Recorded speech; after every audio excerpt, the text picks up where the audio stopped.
We're live. Today's Thursday, May 28th. And you're tuned in to NEZ SEZ, a place where musicians can come together and inspire each other to play more guitar. Thanks for being here with us. We have a very special show tonight. My name is David Nesdall, and this is my co-host, Ty Price. Hey, Ty. Hey, Dave. Happy Thursday. Yes. It's great to be here with you tonight, like every Thursday. And I'm excited for our show tonight because it really promises to be a show full, with a wealth of knowledge presented here, which should inspire a lot of useful and helpful conversation with you and our distinguished guests, because I think all of us here in the audience would agree that my distinguished co-host, Mr. Nesdall, is an invaluable resource for all things guitar related. And so when Dave says, hey, we need to invite Larry Fitzgerald to the show, because Larry's knowledge and understanding of the guitar dwarfs mine. Yeah, the understanding of how the guitar works and its function. I mean, when Dave says that Larry's knowledge is unrivaled, well, that's very high praise. Larry Fitzgerald, he's a player, he's a technician, he's a luthier, and he's an expert repairman. He's been a fixture on the New York music scene for decades. He is highly sought after as a craftsman, whose work is well known and respected. So please welcome to the show, Mr. Larry Fitzgerald. Larry, welcome. Hey, Larry. Hey, guys. Hey, Dave. Hey, Ty. Nice to see you guys. Yeah. So glad you could join us. I've known my Larry. pleasure. I've known Larry for over 30 years. Like most of my friends, I've known him over 30 years. Probably more like 35. Probably, yeah. Probably about 35, yeah. Larry pretty much is the reason why I know how to repair guitars. Between him and Joe DeSpagni from Gem Guitars, these two guys they've taught me everything I know, plus just tinkering myself. But Larry has showed me everything I know, and that's why people come to see me. And when my guitars are sick and I can't work on them, I bring them right to Larry. And he does the best fret work in the world. He's worked under guys like John Suhr. He's worked at Mandolin Brothers. He's worked at Rudy's Music in Manhattan. He currently has his own shop. Just if I'm not fixing your guitar, please send your guitar to Larry, because his worth of knowledge it far surpasses mine on fixing guitars. I'll do your setups for you. Any major work, fret jobs, anything like that, send them right to Larry. We'll maybe what we'll do after this is we'll put his information down below this video, so you can click on it and find Larry. And that's it. So welcome, Larry. Mm-hmm. Thanks so much. I'm so glad you're here, Larry. Let's say hello to a few people that have already rolled in. Dave, Wayne Akuri is here. Wayne, thanks for joining us. You're here every week, and we certainly appreciate you. Donnie, thanks for being here. You say you're watching from the truck heading to San Diego. Please be safe. Ben Coons is here. Ben, so glad to see you. Han 36 Solo is here. I want to call him out. This young man is a terrific Wrong guy. Different guy. Different guy. Yes. You're thinking of Will Van Han Solo. Okay. Same Han Solo, right? Han Solo's pretty awesome. Yep. Johnny I made that mistake too. Johnny as well. Johnny, always good to see you, my friend. Fruitcake Tony says greetings. We're glad you're here, Tony. Thomas Santiago, good to see you. Matthew Stewart, Amanda Coombs, thank you for being here as always. Mr. Nesdall is here. Glad you're here, sir. Dry Heat 480, Brian Spalding. Good to see you guys this week. Danny Alexander is here again. We're so happy that all of you guys tuned in to see us. Frank Corcoran, you're here. Evan Gluck, glad you're here. I love Evan. I used to work with Evan at Manny's Music, and then he became another amazing technician. Like, he does work in Manhattan. Like, Evan's fantastic. Evan's actually probably one of my greatest friends, and what an extremely talented guy, really talented guy. Above and beyond. And an awesome bass player. Yeah. Oh, he's a monster bass player too. Yeah, no doubt. Player. Yeah. I keep saying we should do like a Luthier's jam band or something like that. So one day maybe we'll make it happen. But you know, there's a need for techs to get out there and play more too.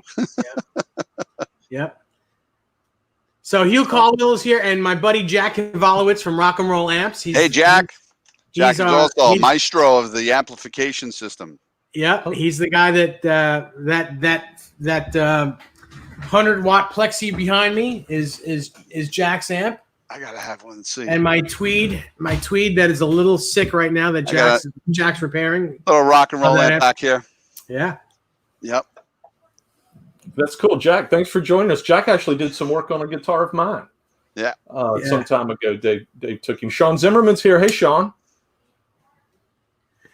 Well, so let's get this started, shall we? Sure, let's do it. First question, Ty. Well, I mean, you've done so many things as a builder, as a technician, as a craftsman. What directed you to that side of the business, Larry? Let's see. I think I was probably in high school, probably around my freshman year of high school, you know, playing in local bands. You know, it was like elementary school going into high school playing in bands. And I always had a tough time. I could never, you know, I was the kid who played a guitar. I had one guitar. It was a Telstar. It was my first guitar I ever bought from Jimmy Febb's Music when I was a kid. And I bought it because it had 4 pickups. Figured my friends had 2. My other friend had 3. I was like, mine has 4. So when it turned out that this 4 pickup guitar was not at all a good guitar, very difficult to play and didn't stay in tune because it's short scale, I figured right away there's something that needs to be done. I brought it to Mandolin Brothers just before I worked there, and the guy kind of laughed and said, "You're not going to fix this up. This is this is beyond repair." And I took it home and I was like, "Well, what do I got to lose?" So I started working on the guitar and fixing it up, and lo and behold, it started to turn around and become at least twice the guitar that I had. You know, so so that was a really good experience to have that. But what got me into repairing guitars too was I played in a rock band that used to play at gyms, and we were competing against actually another luthier, Leroy Aiello, had a band, and we played a battle of the bands or something like that at some Staten Island Academy school. And for me, it was overwhelming because basically they were so good, and we just couldn't match up to it. So at the end, we did a Who number, and we did My Generation, and my drummer looked at me and said, "That's it. You know, what are you going to do with this?" I was like, "I'm going to smash the guitar." So I smashed the guitar through an Ampeg Jet that I borrowed from my friend's father. And lo and behold, I had to start fixing an amp and a guitar really right away at like 15 years old. And but it was fun, and it just led me into like the mystique of guitars. What made them tick? What made some so good? What made them so valuable? I would read every article, every magazine, go to every show I could go to locally. I spent tons of days and weeks at Mandolin Brothers just perusing the store. Stan J was so gracious and kind to let me try any guitar in that store I wanted, and not knowing how valuable most of them were, I just went in there and I would spend every day after school in there, you know, playing guitars, and that's really what I did. And so as I grew into the business, I also wanted to build my own, so I built myself a Stratocaster. Actually, I could actually show it to you. Really? The first one you built, you still have it? Yep. So this is a green Stratocaster. Wow. A little hard to see color. Rosewood board, you know, maple little flame to the neck. I've played that guitar. Mm-hmm. And this has been my main axe since about 1983, 82, 83. Wow. Somewhere like that. And I pretty much copied everything, all the specs of a 62 Stratocaster, because that was what I found when I was at Mandolin Brothers that played the best. For me, it was like the best guitar. I did modify it to have larger frets and a slightly flatter, like a 9.5-inch radius. And that was back in 83. That's what I figured I wanted on a guitar. And I also experimented because I used to work for DiMarzio in the early stages.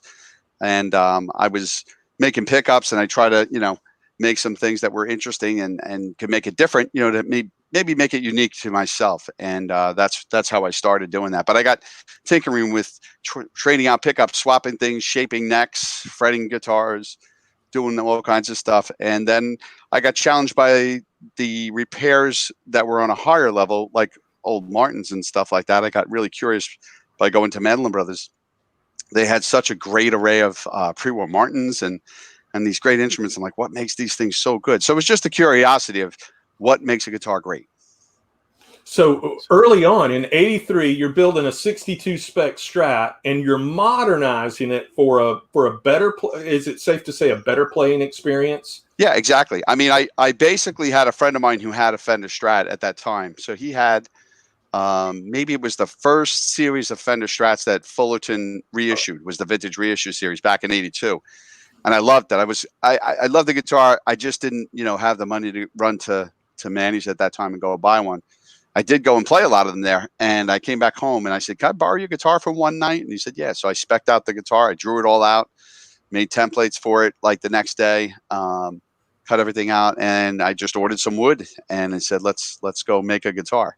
So, so once I did that, I was able to build on that and cut it and do all the stuff to the guitar that I wanted. And it took time. It definitely took some time. It probably took me several months to do the guitar, to get it just where I wanted. Because as I was going along, I was making templates and figuring out. And, there wasn't, I didn't have much room for error because I had one block of wood. It was like you got to make this one good. So, when I was a kid, I was still a kid at the time. I was probably 16 years old. And once I did that, I made it. And then all of a sudden people were playing it and they was like, hey, can you make me one? My friends were like, hey, can you do that to mine? So that's where the fret jobs and stuff started coming in. Once people said, why does this play so good? And I was like, well, I didn't like the way the original Fender felt because it was too round and it would choke out. So I was like, and I want a little bit bigger fret wire. I didn't realize, I said, Gibson has bigger fret wire than a Fender. So I said, I wanted to kind of cross the two in that way. So that's how I kind of got started with it. And then it just kind of morphed into, bodies and necks and, all kinds of things like that. And, but I had just as much of a love for acoustic guitars. I think that, early on, my biggest influence was definitely like John D'Angelico, Jimmy D'Acquisto and guys like that, John Monteleone. And the archtop, world really intrigued me always. So I was really, really interested in archtops. And Mandolin Brothers got me into like, mandolins and ukuleles and banjos and all kinds of stuff at an early age. So I didn't realize how lucky and fortunate I was at that age to have access. I thought everybody had a music store in their neighborhood like that, and it was, for me, it was literally, I lived like 4 blocks from Mandolin Brothers. So for me, I just walked down the street and go to the music store. And the other mom and pop stores around, they were good too, but they didn't have what Mandolin Brothers had. And then we would always take a trip, when we were young kids, like a day off of school, we would take a trip up to 48th Street. That's what we did. Whether we were, a day off of school or just taking a day off of school somehow, we would end up on 48th Street and spend the whole day up there, just looking at We Buy Guitars and Manny's and, Sam Ash and Rudy's and Alex and all those stores up there. We would go in and look around and we could spend the whole day there. They basically almost kicked us as young kids. They would kick us out of the store by the end of the day.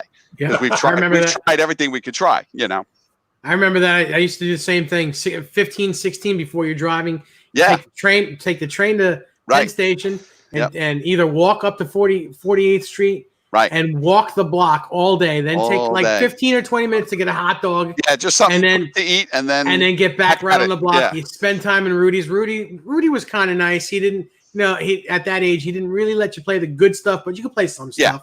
No, he was always kind of gracious. At least I always remember going in there, and when we were young, he only had really the first floor, so it was really not a large selection of stuff at the time. So, but they would say, "Hey, you want to try it?" And they would take it out and they let you try the guitar. That's one of the things. Whereas I got to say, when I went to some of the other music stores on the block, it wasn't like that. I went there and said, "Hey, can I try that Jackson up there?" And they're like, "You got $800 in your pocket." And I was like, what? And he's like, if you don't have that money in your pocket, you're not trying that guitar. I'm like, really? And when I heard that, I ran across the street. I went to Rudy's and I found a Schecter Saturn I think he had. This was probably about 1982. And I bought a Townsend Schecter and Saturn. And I walked right over to the other store and I said, hey, I bought this across the street. Yeah. And I was like, I love those guitars. I was a kid. Yeah, but, that's the way the street was. And it was so busy up there. They pretty much was like, who's next and how you paying? That's how it was on that street at that time because of the fact it was so busy. And I know that Evan and Dave, who worked in those other music stores there, they could tell you that it was so busy. It was just like next, and people were just coming in and buying guitars like that. So, so it was a great experience. Really good experience. Awesome. And so in '83, you're modernizing Leo's creation. And really a parallel during that same time, a dozen companies were in the process of launching, doing the exact same thing, right? I mean that. Oh, absolutely. And I guess the other inspiration was going to Rudy's as a young kid and, meeting John Surf for the first time. So meeting John Surf for the first time was a really life-changing experience for me. I don't know for other people what it's like, but when I went in there and tried some of the Pensasur guitars that he was making, I was just like, wow, I have to get myself one of these guitars or figure out how to build something as good as this. Like I said, for me at the time, John Suhr, I still think he's the modern day Stradivarius, in my opinion. I think that he has taken things to such a level and such a plateau and is such an artisan and craftsman. People think that because they just build electric guitars that's, but it's much more than that. I mean, look, anybody can go out there and you guys know it as well. You could go out there and buy a neck and a body from a really good, company, All Parts, Warmouth, USA Custom, Music Craft, all these great companies. They're exceptionally good companies. But it's just like if I give one person a guitar, they don't all play the same. So the results are going to be different. It's the same thing when you give those materials to a really good craftsman. Most of the guys like myself, we don't just take them and bolt it together and go. It's how you fit it. Maybe the neck pocket has to go down, has to go deeper. The angle of the neck has to be shifted. So there's a lot of subtle factors. And I'm talking, 10,000ths of an inch and, whatever measurement you might consider, it's the size of a piece of paper makes a difference. We've done that, Dave and I, with like shims on bolt-ons. There's a sweet spot for like a neck angle on a guitar, to me, in all guitars. There's a sweet spot where it plays exceptional. It's good, but now it can play exceptional. And that's what we're trying to achieve. The playability of the guitar is everything. Yeah, it's like turning, like a Lexus into a Ferrari. It starts off good, but then it turns into something. Right. Yeah. I mean, in the car world, you see that all the time. Guys get, I love watching car guys who get really into this. I mean, obviously they have a lot of money because it takes a lot of money and time to do it. They'll take a whole brand new car and strip it to nothing and put all new stuff in it. And essentially, they just started out with the skeleton. But that's why, like guys like Leo Fender, and Fender is so important. I thought Leo Fender was one of the greatest pioneers of a guitar because of the fact he really got so many things really right. So many things. Well, and he did it firsthand. Right, he listened to players. He listened to players. And like I said, if you look at your hand and you hold it in the air, that natural curve is about a 7 1/4 inch radius. If you measure it, if you actually drew it out and measure it, your normal resting position is about a 7 1/4 inch radius, and I think that's where it came from. Also, when you chord, it's much easier to chord a rounder fingerboard than a flatter one. I never understood some companies, depending on the style of the player. And I played classical guitar when I was going to school, and it's very flat, and it's not as and classical guitar. Players, are used to that. It's very traditional, like a violin. They don't want to deter. There are certain instruments, like a classical guitar, pretty much needs to look like a classical guitar, or otherwise the purest classical guitar players probably don't have much interest in it. I think today there's a lot more open interpretation for guitars today, but that is required. Like a violin, you don't see these outrageous violins on Carnegie Hall being played or at Avery Fisher Hall or somewhere. They're violins that are really well crafted, old style, old tradition. Some things they don't want to have changed, But Leo really nailed it. I think he was one of the greatest pioneers in guitars and amplifiers. Really, really one of the greatest. So 7 1/4. And when you began modernizing, or let's go back to that neck radius thing, because that's fascinating to me that this position right here may be some sort of natural 7 1/4. Right. When you began modernizing the vintage traditional guitar template, that Stratocaster, where did you take it from 7 1/4? Did you go straight to a 9, 9.5? Did you begin flattening it? It's probably I think it was about like a 9.5, and it really wasn't super intentional. I just knew I wanted to be flatter than what it originally was. I did draw a tracing of the radius of the Fender because I had a Fender at the time to copy from. And I said, wow, this is one of the gripes I have, that it chokes out. But if it was a little flatter, because I had played Gibsons and other guitars that were flatter radiuses, Gretsch's, Gibsons, they had a flatter fingerboard radius. Mm-hmm. And I said, wow, these are so much easier to bend on when it comes to that. And, Fender's also a 25.5-inch scale. So it's a longer scale, which makes it stiffer and tighter than, let's say, a Gibson. But I love the sound of that style of a guitar. I just love the sound of it. So what we did was just decided to start changing it. And also, like I said, I mean, I was definitely influenced by John's work because I would see that he had already been doing this stuff. He had way ahead, way before. I certainly didn't invent modernizing the guitars, but Sure. It was just something that was sticking in my head. Like, well, if I'm going to make myself a guitar, a custom guitar is something you put all the specifications you want into it. What radius, what fret size you want, what fingerboard style. That's what a custom guitar is all about, is getting what you want. And that's what I wanted to build for myself. I wanted to take all the aspects I loved about the Leo Fender 60s Stratocaster and then slightly modernize it, which I did. And again, if you looked at it and played the guitar, you're like, wow, this is just a really great Stratocaster. It's not innovative. It's not my ideas. It's just what I've done with the idea, that I've taken it to a place where it's really comfortable to play. And that's why I've been playing it for so long. Mm-hmm. Deja Voodoo says, finding my inner luthier has made me a better player and saved me a ton of money.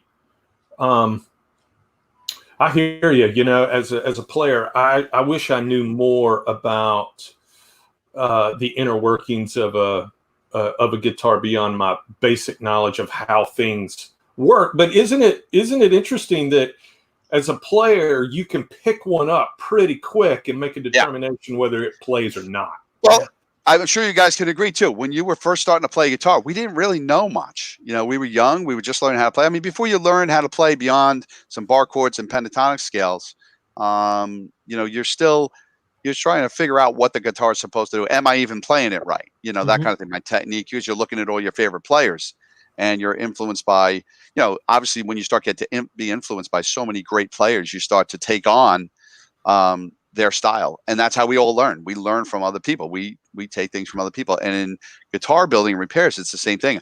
I would go into music stores and some guys would sit there and just play the guitars for hours. And I'm looking at the neck and I'm doing completely opposite that. I haven't even strummed it yet, and I'm looking at all the things and I'd be like, wow, like looking at certain aspects or certain curves to the guitar.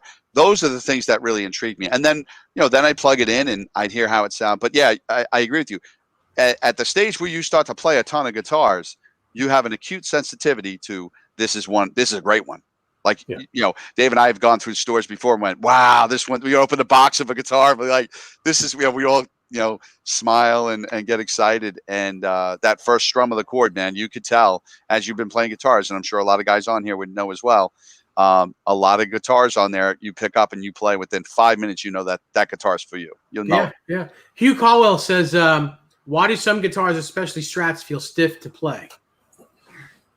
A lot of the times, to be honest with you, I found that the neck angle of some Stratocasters, they're off. And that's why a lot of them need to be tilted or shimmed. I always recommend people to get the neck dead straight as much as they can first, and then start to do the saddle adjustments and stuff. And then you may or may not have to put shims in the neck, because if you don't want to really alter the guitar, a shim is a very easy way. You can put anything from a business card to a piece of wood, veneer of wood. I've seen things stacked up so high, Dave and I've seen guitars like, wow, took the neck off and I'm dumping out all the shims that are in the neck, because somebody really changed it, because sometimes the neck pocket isn't really perfect and it's not exactly right. I mean, if a CNC machine from Fender starts cutting bodies, well, there's got to come a point where that blade starts to wear and it's not trimming exact to the specifications they were when they started. So a guitar run at the end could be definitely different than it was in the beginning. And those little increments could be a huge deal in a bolt-on neck. So that's why a bolt-on neck, that could be different. And also to answer one of the other considerations is it's a 25.5-inch scale, a Fender. So if you're comparing it to Gibson's, which to me, Gibson's felt slinkier because of the short scale, Fender being 25.5, I don't find them to be too stiff. If the guitar is really done well, and that's one of the reasons why some of the top luthiers like John Suhr, like Suhr Guitars and Roger Sadowski and Grosh and a couple of other really great builders, Nags does his, everybody, they know how to get those necks to be right in the guitar. And for some people, they're offended if they find a shim in there. I'm like, no, that's kind of a necessary thing sometimes to get it to play just right. So if there's a shim in your neck when you take it off, don't be so offended. Fender, if you remember, tried to do that tilt adjustment back in the 70s, which was a great concept, but really bad design.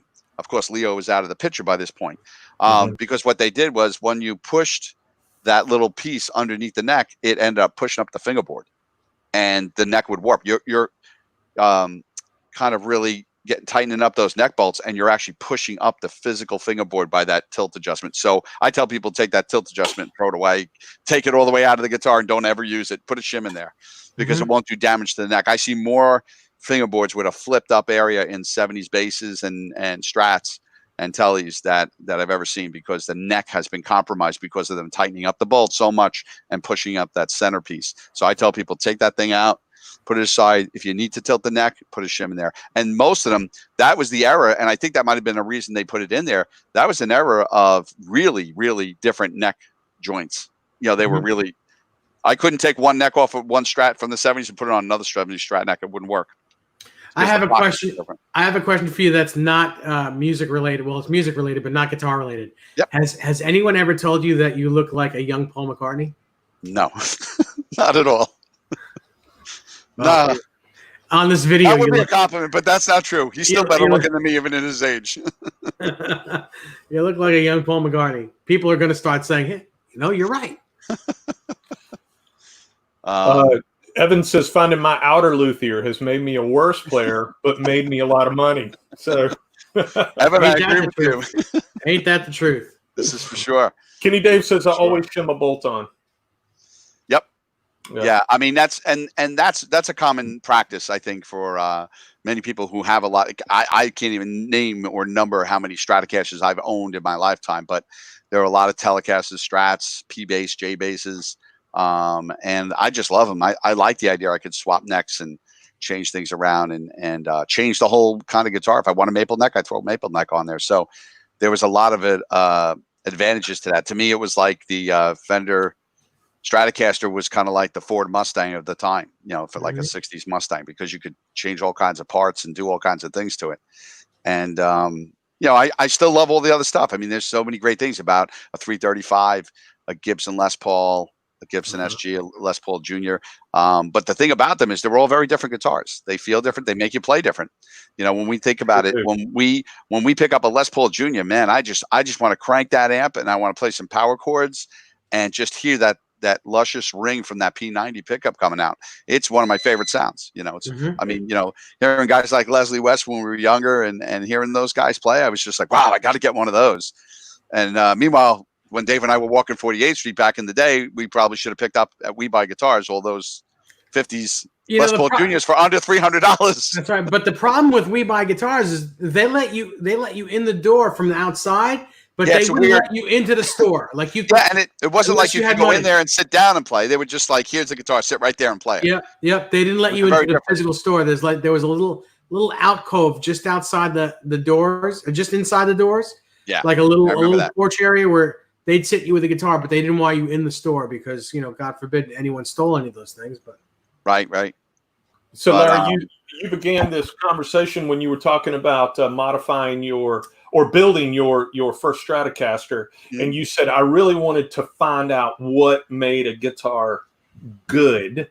And I think that all of us players, we all have our own opinions about what we prefer in a guitar that defines what good is for us. But someone of your skill set that understands everything from headstock to bridge, where does it begin for you? Where does the answer to that question begin for you? Sure. How do you begin defining what makes it good?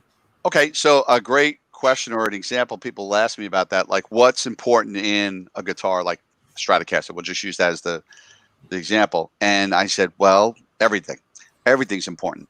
What do you mean by that? Well, the wood selection that you have is extremely important. The quality of the wood, the weight of the wood is pretty critical. And the grain of the wood that's being used, especially for the neck, because I want a neck to be really stable. I do like having a truss rod in the neck, although I've also made some guitars with no truss rods and they work perfectly fine. They sound different. There's some advantages to that. The disadvantages, you can't adjust them, but you really have to get it straight with a quarter stone piece of wood. But you can make it, if you can make a really quality guitar. I found so many instruments years ago that I would study and go, wow, these old pre-war guitars and stuff like that, they had no truss rods. And I'm looking at them and I'm going, wow, these things play and sound amazing. So I started experimenting with all kinds of truss rods. And the reason for that when I was building electrics was because the truss rod had a sound factor to the guitar. So it's a consideration when you go purchase a neck, let's say a neck from Warmouth, or if you notice, they sell more than one type of truss rod for those guitars. Truss rod at the headstock, truss rod at the heel. That also affects the sound. I know one's more convenient. Everyone would rather have it up at the headstock because let's face it, it's much more convenient than having to take the bolted neck off and then adjusting it. But you definitely compromise. There's a different sound there. And those are the things that make a difference in a guitar. For some people, that's not such a critical point. So you're kind of picking and choosing which things you're going to get. It's like when you go buy a car and you say, I want option package B or C or D. You have to figure out which things you want on the guitar. And pickups are just as important. Obviously, my good friend Lindy Fralin and a couple of other guys, Bobby Popper, these guys out there, they make incredible pickups. Lindy's been a friend of mine for as long as he's been probably building them. I've known Lindy from way back at Rudy's and before. Great player, great musician, and extremely good pickup maker, manufacturer, and a dear friend. He's made some of the greatest pickups I've ever had in any of my guitars. He always seems to make, I would say I would lean electronically. I lean like 85% of the time towards Lindy's pickups, unless somebody has a different idea of what they want flavor. But that's a personal choice. Hardware, things like that really make a difference. The metal that they used, obviously the bridges that were made back in the 50s and 60s are different material than you're finding in the guitars today. Callahan is a big company that makes a really great retro Fender style bridge. Great stuff. I mean, when people say to me, can you really upgrade? And I know a friend of mine, Mark, used to get some of the guitars and bring them over to my house, and we talk about Strat tinkering. We got like 6 bridges on the table. We're going to try them all out. And we went through that painstaking time of trying out pickups and bridges and going back and forth until we figure out what it is that makes that guitar just start to sound right. Because the playability was also essentially the big thing. I said, my philosophy always has been this. If I was really going to get a guitar to someone that they're going to love, I could pretend that I'm going to make it for a blind guy. And the reason I would say that, and I'm not trying to be, in any way offensive, but I did have a couple of clients of mine that were blind that would play the guitar, and they could care less if it had a flame top. They could care less what color the paint was, but they did care how it felt and how it sounded. I'm like, that's really what a musician does. Ultimately, when you're closing your eyes on stage and you're playing, you're not really looking at the lights glaring on the flame top of that guitar. You're worrying about how it sounds and feels. So I use that as my platform for a philosophy on how to build a great guitar. It has to be good for someone, let's say if they were blind, because they would pick that thing up and play it, and they would love the way it felt and the way it sounds. Obviously, doing all the cosmetics, that's just the icing on the cake on top of that. But selection of wood, selection of hardware, selection of materials for electronics, for electric guitars, acoustic guitars, selection of wood is probably even more critical. Grain cut. You get into like now arch top guitars, really fine arch tops. I was very fortunate to work at Mandolin Brothers and at Rudy's, studying a lot of arch tops, some of the greatest arch tops I've ever played in the world. And everything from D'Angelico, D'Acquisto, Campileone, Monteleone. Right now, Chris Marabella. Chris Marabella is a very dear friend. I think Chris Marabella builds probably one of the nicest arch tops I've ever seen in my life, and he's an exceptional craftsman. He's just one of these guys that does great work. But so it's everything is important when you're building a guitar like that. Everything is put into consideration. So when someone comes to a custom build and they have a guitar build, they have an idea, and it's probably good for the person to listen to some of his insight into what he may recommend or not recommend. For example, a lot of guys traditionally build a lot of acoustic guitars with ebony fingerboards, and it's because it's very dense, it's very hard, the notes spring off, and you don't see a lot of guys experimenting with a lot of rosewood for fingerboards. Maybe now it's getting harder because rosewood's become more of a endangered species, and it becomes harder. I know that even companies like Fender have gone over to Pal Faro, but rosewood is an exceptional wood for a fingerboard for a guitar, and great back and sides for acoustics. So those selection of wood, I mean, it starts to open up. I mean, a Stratocaster has always been either alder or ash. There's been no deviations really from the basics design, but there is, koa, Hawaiian koa, mahogany, all kinds of other woods that are now being used and sourced for those guitars. Weight is also a tremendous consideration. I've made some guitars that I thought should be better because of the weight ratio that they had. And in the 70s, they used to tell us, at least for me as a kid, that Les Paul sounds so big and fat. And I was like, no, it's because it's got humbuckers through a Marshall and it's being cranked. And but they used to be sandwiched. I had a 72 Les Paul sandwiched. The neck angle was changed. They did everything they could to wreck the Les Paul in that era, the Norland years. And it was still a good guitar, but it was not the guitar that came later and the guitars that came before. They were, and literally it was the same design though. I mean, specifications, shapes, most of everything was the same, but they for sure was not, the same guitar like a custom shop that's put out there today. So, just to try to say everything's important about the guitar, the details, the fret size, playability. So all those things have to be into the consideration. If I'm building a guitar for someone like you, Ty, I'd have to figure out exactly what music you're playing, what style, what's your majority of the times you're using this guitar for, the purpose of it. Because I know that I know myself, I use several guitars when I go out and play. I don't use just one guitar. And a lot of us change. It's like, today you like vanilla ice cream, tomorrow you want chocolate and strawberry. Who knows? But with a Floyd on it. Yeah, with a Floyd on it. You never know. Back in the 80s, that's almost everything you had. It's almost everything I have now. It's interesting. You mentioned Koa and you mentioned Pal Faro. The first time I ever saw Koa on an electric guitar was at Rudy's in the early 90s. Oh, yeah, you were telling me that, yeah. The first time I ever saw a Pal Faro neck was at Rudy's in the early 90s. Right. The first time I ever saw those wood combinations together was at Rudy's in the early 90s. I got to see. And it was a guitar built by John Suhr. It's a pencil Suhr guitar. Yeah. Yeah, sweet, beautiful.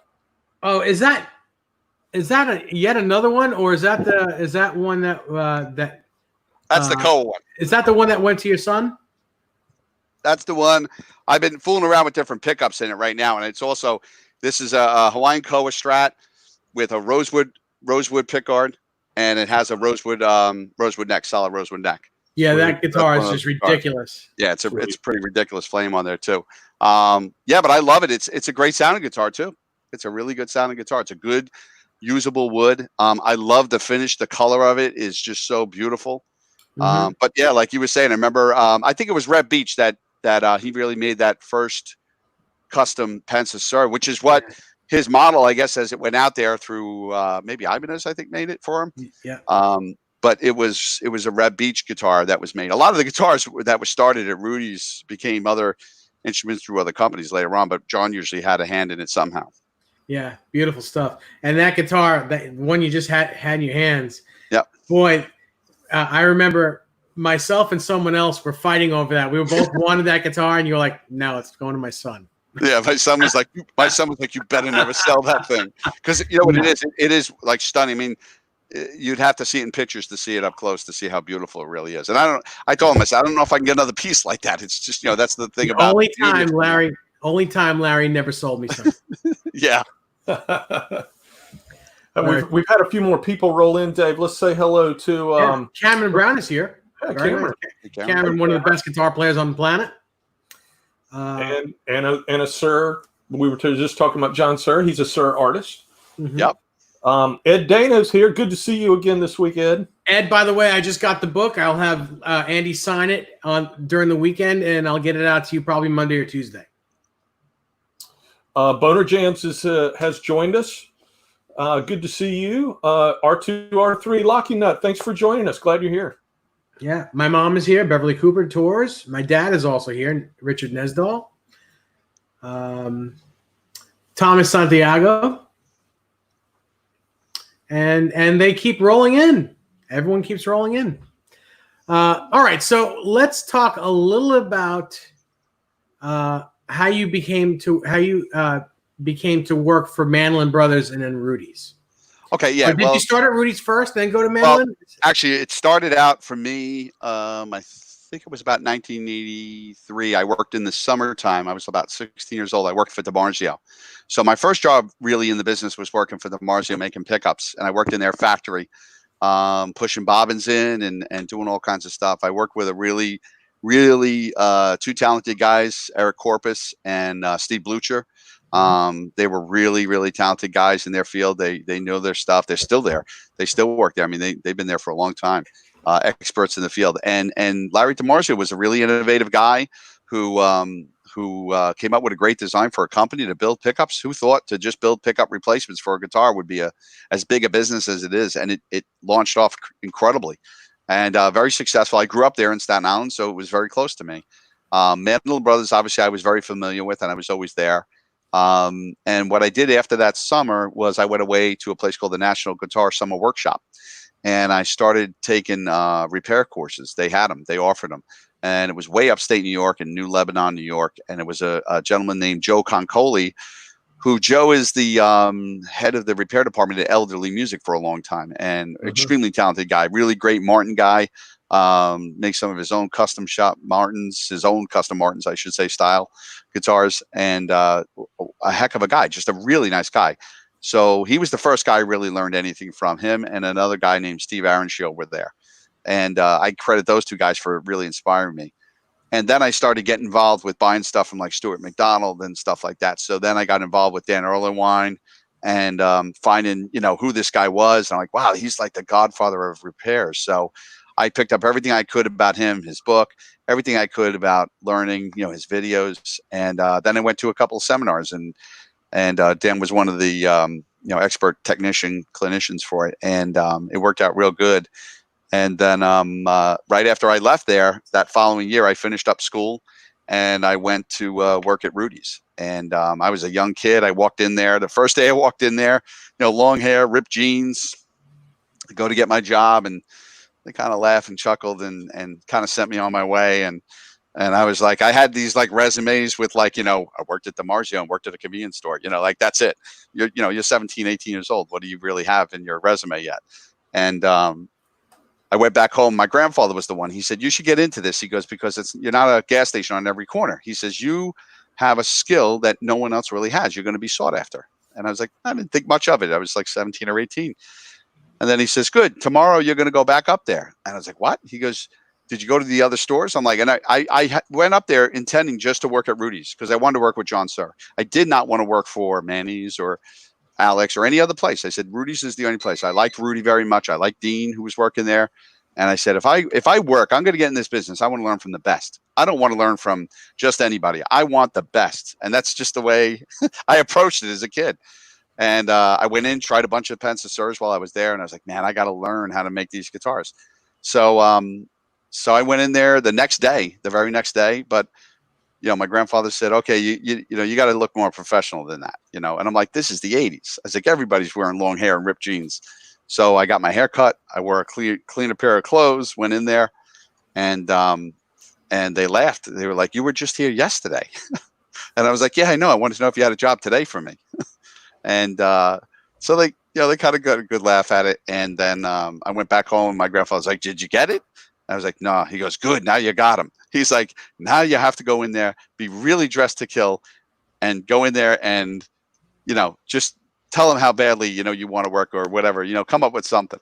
So I went in there the following day and they didn't recognize me because I dressed up like in a suit and got my hair cut real short. And I handed him a resume and I said, I'm really serious about this. I want this job. When can I start? And he was just like, I don't know. He's like, how about Monday? So I was like, okay. So I got a job working there on a Monday. And I did everything in the beginning, cleaned the counters and swept out in the front of the store, washed the windows, ran for the coffee, go to the bank, do whatever you had to do. It's for me, I was in heaven because I was working on 40th Street in a music store.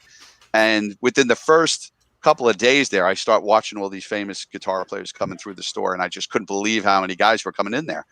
And I worked there for a short period of time doing the sales, and then a little bit of time after that, I got a job working with John like part of the day. You know, it's like I'd switch between, you know, the sales floor and the up, and then whatever else had to be done. Take out the garbage, go fix the guitar, go do this, you know, whatever you had to do.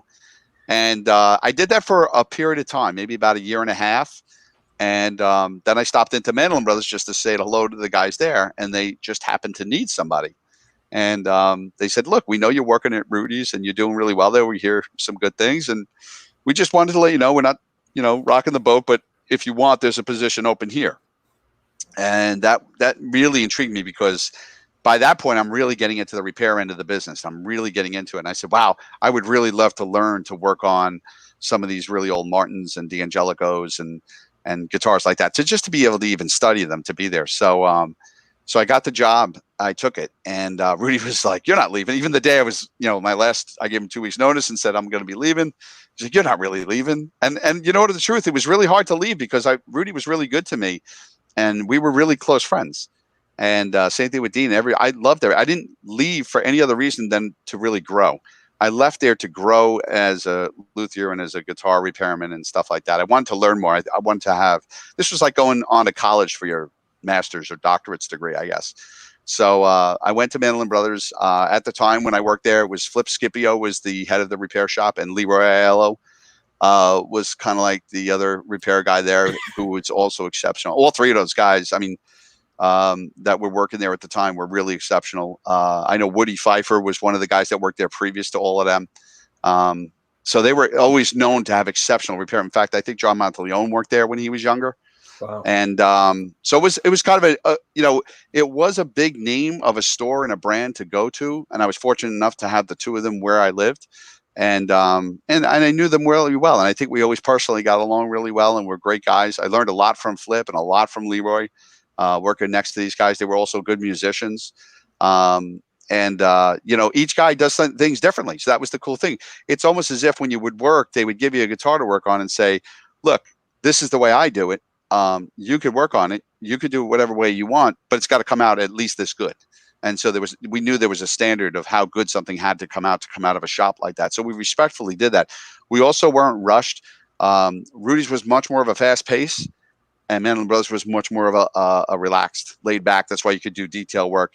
And nobody ever rushed me. When you were resetting a neck on a guitar, or you were doing a crack repair, it's done when it's done. You know, like when the cake is baked, then you take it out of the oven. It was never really a strict, hard time frame, except for, like, you know, fret jobs and setups you could predict to someone. You could tell them a week, a couple of days, it's done. But when it came to big restoration repairs and finish work and all that stuff, it had to take time, you know. So I worked at Mandolin Brothers for about 3.5 years. And then I had left there and gone back to Rudy's. And when I went back to Rudy's, John had already left. John had gone to California. He was working for Bob Bradshaw. And then I know right after that, he was working for Fender, the custom shop. But I went back to Rudy's, and we were kind of really trying to do some different things at Rudy's, because he was only building a few Pensacers at that time. And after John had left, there was a little bit of a lapse of time at Rudy's that John was gone. And Mas Hino was the guy who was working there at the time, really running the shop, I believe, at that time. And Steve Marchione was also another one. Steve Marchione worked there, who's an exceptional builder as well. So a lot of talent came from those places. You know, these guys were all, and they still are, very close friends of mine, very dear friends, great colleagues, and each one of them had incredible skills.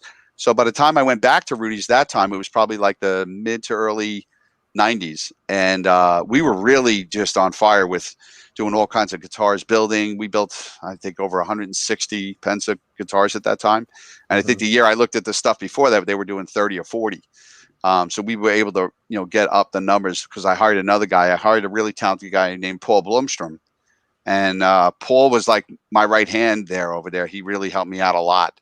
And Paul was just an exceptional craftsman, incredible repair guy, and just they had a great skill. And him and Moss really worked good together. They would, like, I was able to tag team these two guys together to work and just leave them be. I didn't have to even get involved. I just said, hey, here's an order, here's the kind of guitar they want. And Moss was such an incredible craftsman that he would just go on. And the two of them really worked, I think, great together. And it was, you know, it's great to work in shops where you have guys who really work good together, because that means everything to the quality of the work that comes out of it, you know? So, because we did go through a couple of guys before I got Paul in there, and I had to let some of the guys go. They just, you know, they just didn't work out. It wasn't a fit.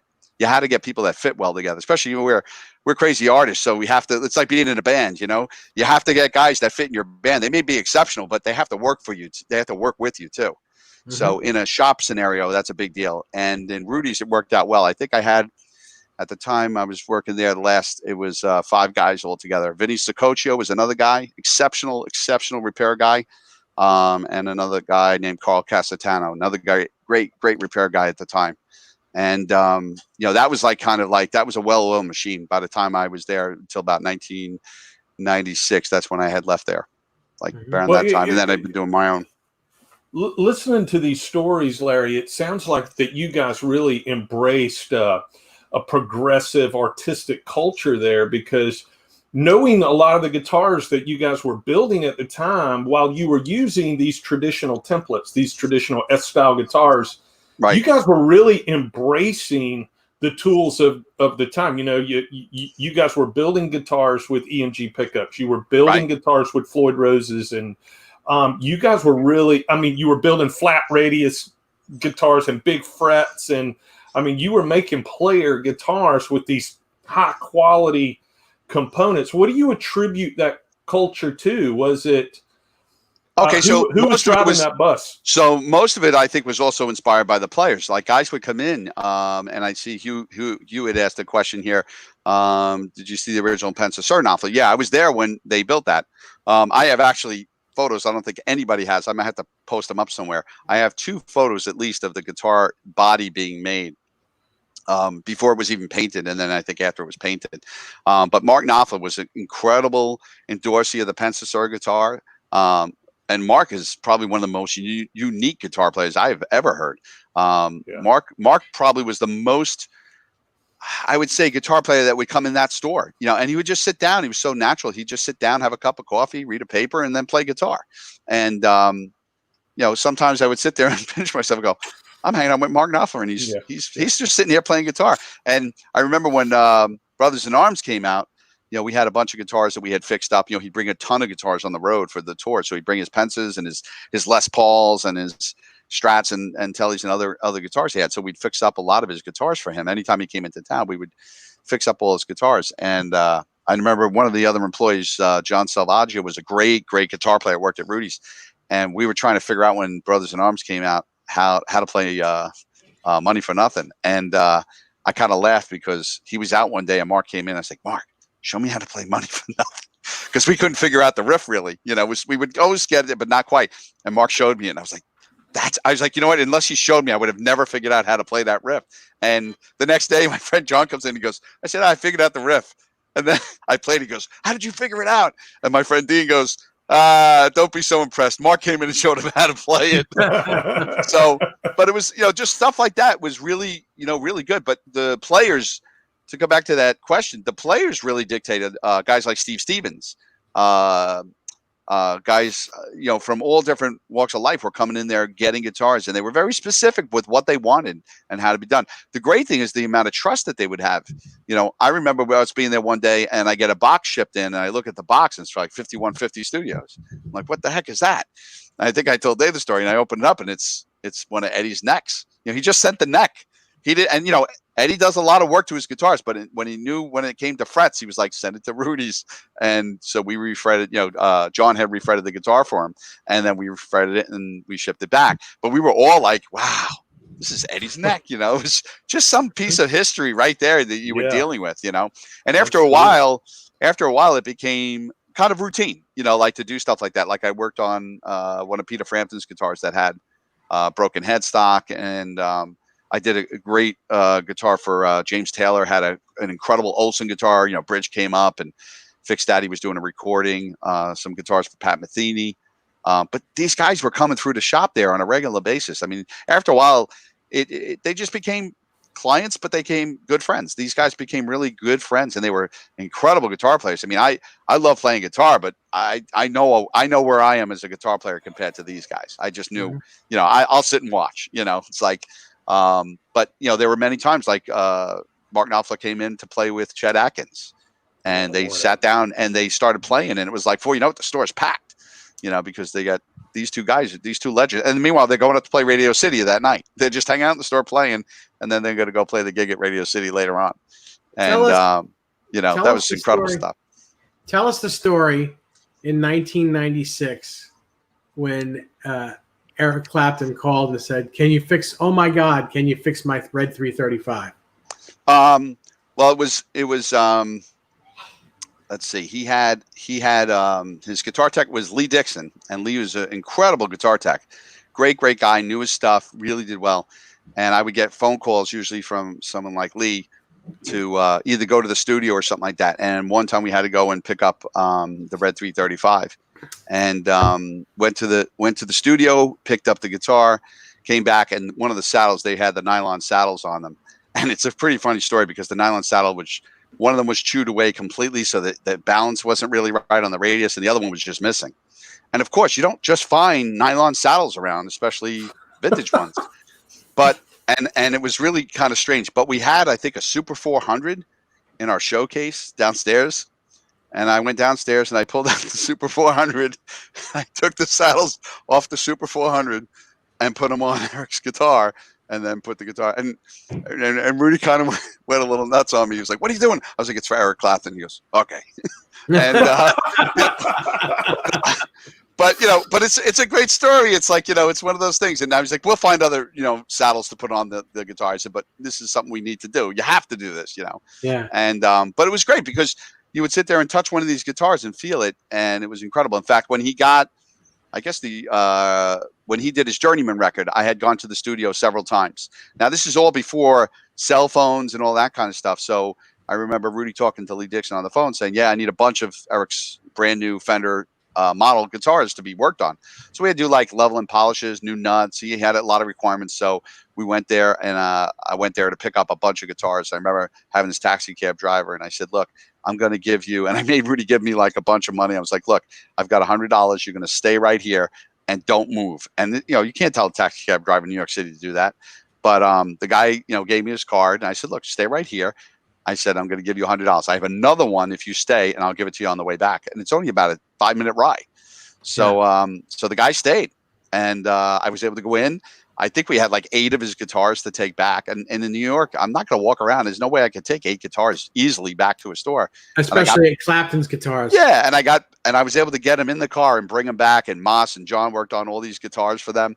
And it was great because we got them back to them. We were known to get things efficiently done and done quickly, And, Moss, again, I can't say enough. Moss did some incredible work on so many guitars, so many great musicians and players that had gone through there. We were very fortunate. It was a very good time to be working in this business in New York City. That's for sure.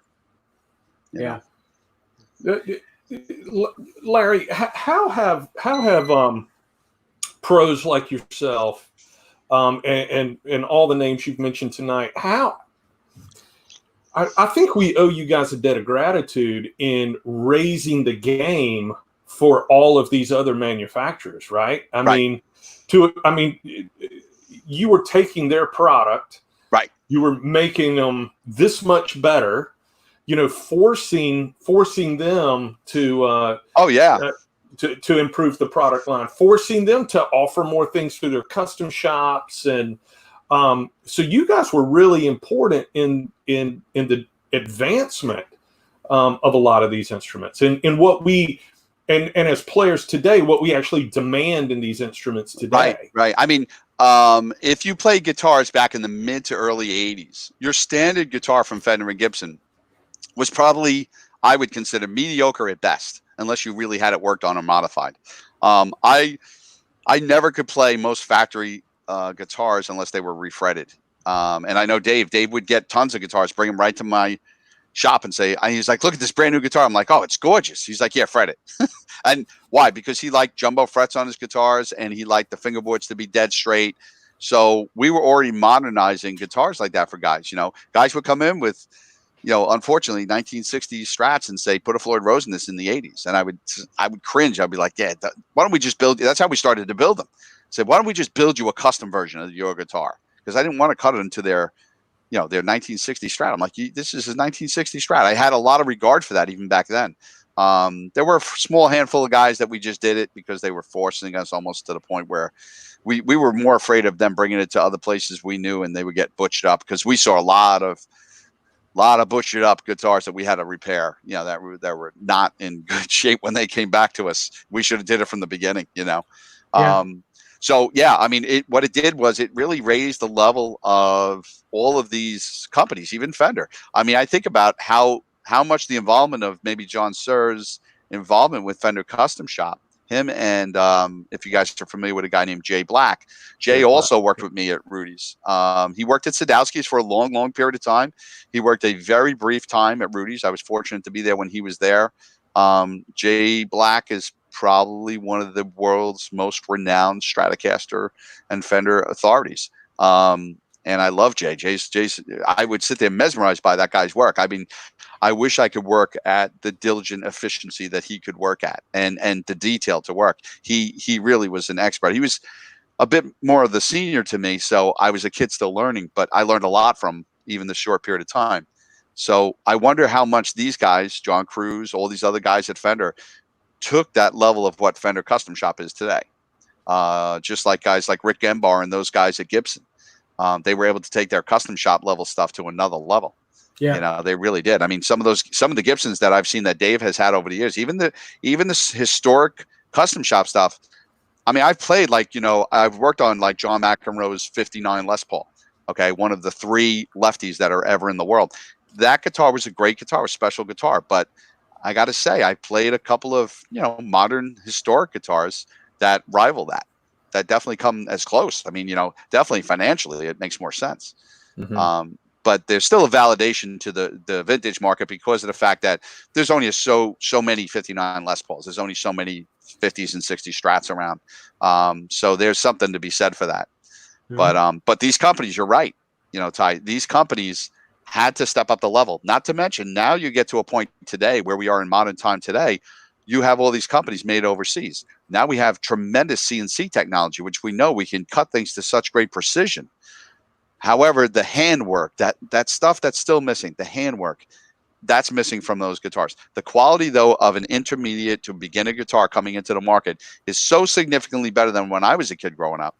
But it's, for a guy like me, it doesn't really get me that excited because I would have to refret it and do all kinds of stuff to get it to the standard I want. But I could definitely take the guitar out and play the guitar and learn on it and be satisfied for very little money because they're made overseas. What blows my mind that people may or may not consider is, how is it possible to get a guitar for $200? Whether it's made overseas, it's sent here. I'm like, I don't know. If I go to California from here, it costs me more than $200. How does an instrument get to the States for $200, including materials, parts, labor, the charge from the manufacturer, the charge from the person, the vendor, and then the charge to the sales guy? It baffles my mind how they can do that. I remember 1986. I think it was 1986 or 1984, 5, in there somewhere. When Squire, they were made in Japan. Mm-hmm. The Japanese Squires were $200. Right. And I owned a Telecaster and a big headstock Strat. Now those guitars are well over $1,000. Mm-hmm. Yeah. Yeah, and that is the thing too, that the guitar prices have significantly gone up. A big portion of that definitely has to do with material cost.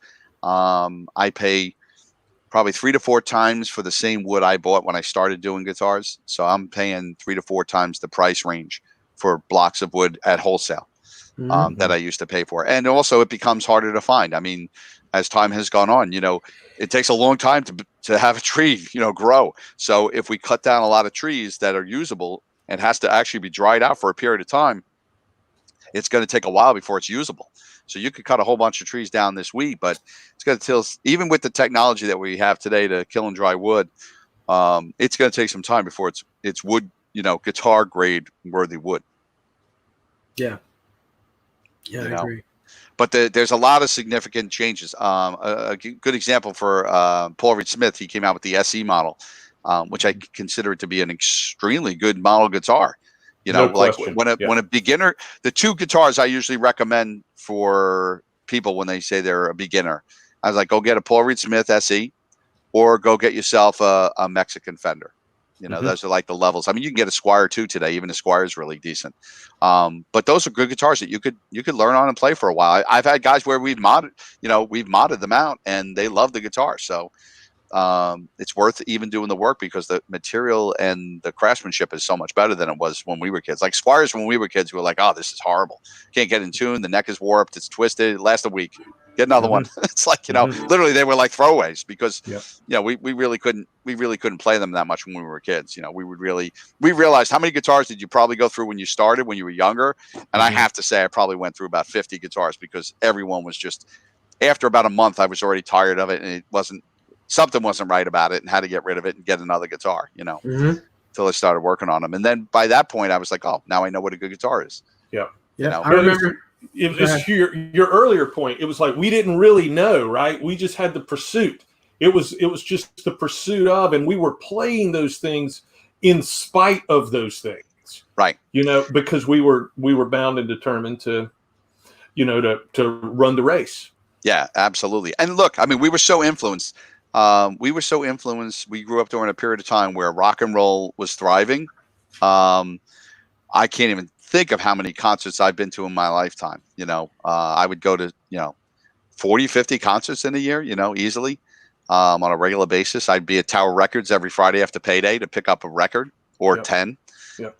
So the music industry in that regard was really, really flourishing. And I mean, we almost couldn't keep up with it, to be honest with you. It was so much going on. You couldn't keep up with, people would tell me about new bands. I'm like, I never even heard of them. And it's like, oh, they're a new band. Next week, there's another new band. And they were all good. They were all great. I mean, the interesting thing about today, all right, I'll give you an example. Today, there's a kid, if you guys are familiar with Taz, Brandon Niederauer. Yeah, sure. Yeah, okay. Yeah. So Brandon is a very good friend of mine, and I'm in the midst of building a guitar for him. He's got a couple of my guitars now, but I'm building him a really special Telecaster that should be done real soon. In fact, I think I have his Tele here somewhere. But he is one of the most innovative young kids in this time. He's a modern day phenomenon as an electric guitar player, and now he's matured into this extremely good and talented guy. I mean, I'm not just talking about playing some rock and roll. I mean, jazz, rock, blues, fusion, you name it, this kid could play it. He's probably one of the tastiest players I've ever heard. I don't care what age anybody is. He's just got that talent and that love for the guitar, so that never leaves. That's the one thing I always notice is I see in him what I had when I was a kid, that love affair for the guitar and to play and spend time with it. Just loving to, one of the greatest things you could do to a guitar player is leave him alone. Let him be in his room for a while. Oh, you're going out? That's great. Go out. I get time to play guitar and play with my gear and all that kind of stuff. But Brandon is wow, he's something to watch. He's going to be something else. I mean, he's really going to be an exceptional. He already is an exceptional guitar player, but talent and skill to see what he's going to do in the future. It's incredible. Really incredible. I tell young players all the time, there's never been a better time to be a player because the gear is better today than it's ever been. Right. And there's so many options available to you to, for you to get started. And to commit yourself for that shed period that you're talking about, right. That we all go through at some point. Some of us go through it multiple times. Absolutely. Right? And it's never been a better time for gear. Dave and I did a show a couple of months ago where we were reviewing, these budget type guitars, all of which, were gig worthy, guitars that you could throw in a gig bag, put on your back and go out and work with. Right. Never been a better time. And a lot of that started with you guys. I mean, raising the game for what's required in a working man's piece of gear. And you know what ended up happening, and Dave could probably realize this at the time when he probably brought over one of his first guitars to have refretted, because he knew the potential of the guitar he had. I don't remember which was the first one we did. 58 Telecaster. Okay, so it was a 58 Telecaster, and my recommendation was let's put a little bit bigger fret in there, and let's just take a little bit off the radius because the board was a little warped. I don't think it was. I don't think it was perfect. I think we did have to level the board. I think I'm not sure on that particular one. I'm pretty sure we did, and it had a little flip or something. The board and it was choking out, but. What we did was we modernized that Telecaster just ever so much, not enough to almost for people to even notice it, but for the player, they noticed it immediately. You were able to play that guitar and just a smile on the face. Next thing you know, it's like, doorbell rings, there's Dave with another guitar. It was like, so it became this thing. Like once you raise the bar on one of your guitars, like, wow, I wonder what the other one can do, So, and I know I did that for myself because the first guitar I really refretted of my own that I personally owned was a 83 Fender Stratocaster. It was a Fullerton, like second year they made them, and I bought it and I love the guitar. I wanted just to have a Fender Strat in my collection that was new, that I bought new, and I thought that was a respectable guitar at the time, and I bought it. But after about 2 weeks of owning that thing, my best friend looked at me and goes, "Oh no, you're going to do something to that, aren't you?" And I was like, "Yep." And I pulled the frets right in front of them, and I started leveling the board. I took all the finish off the maple, and he was like choking and having a heart attack. I was like, "Don't worry about it. Come back in a couple of days, you'll see." And I made it a 10-inch radius. I put medium jumbo frets on it and retinted the paint to exactly match it. And I still have the guitar. I still have it. And as soon as he played the guitar, he's like, "All right, here's mine." He gave me his guitar. I said, "Go ahead, fix it up. If you can make it feel like that, I'll take it."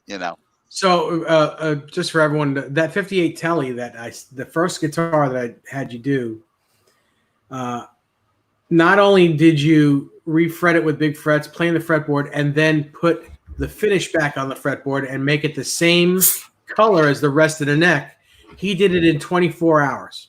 Yeah. That guitar, that. I had given it to him like on a Wednesday. And maybe a Thursday. Yeah, I gave it to him on Thursday. I'm like, I really would like to have it back by the weekend. Is that possible? You like? Maybe I can make it happen. And I went back, and this is when I worked at Manny's Music, and he was at Rudy's. And Friday at around 3 or 4 o'clock, just before closing time, he calls me up and says, "Come check out your guitar. I think you're gonna like it." Yeah. I took one look at it, handed him a boatload of cash, and took it right back to Manny's. And for the last hour, I didn't do shit but play that guitar. Right. I remember it like it was yesterday. Yeah. Yeah, it was great. I mean, we had a lot of times like that too. Dave would, when he started getting into all the Eddie Van Halen guitars and stuff. I think you had a couple of those at one time, and he dropped it off. He dropped it off at my house like a Wednesday night, and Thursday morning at 9 a.m. he's at my house picking it up.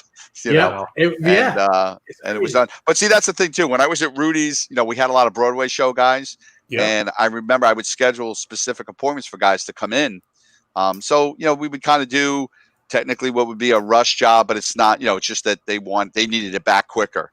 And I would have a guy bring in at like 10 o'clock in the morning his Taylor guitar, and I would look, and there's no frets left on that. Of course, he couldn't play this thing on stage anymore. It was buzzing out all over the place. There was no fret left on the guitar. Yeah. And he's like, "Yeah, I got my first show at 2 o'clock." I was like, "Well, it's 10 now. Why don't you go get lunch?" Yeah. So I would pull the frets. I would tell the other guys, no phone calls, don't let anybody bother me, and I would just go ahead and fret the guy's guitar. And the key was also trying to be able to get the guitar back to guys. One of the things that's difficult for guys in my field is to usually hold up to whatever promise that they make on a guitar. So I try not deadlines. Deadlines are tough, because when you do run into a problem, and that does happen, that slows everything down. Also, when you're in a music shop, you're constantly getting people walking in. Mm-hmm. So it's not like when I remember going to Roger Sadowski's a couple times when I was younger, and I was amazed that Roger really ran a really well. It was just him and Jay Black at the time. They ran such a great business. They were only open like 3 days of the week to the public, but that gave them the other days to do all the work.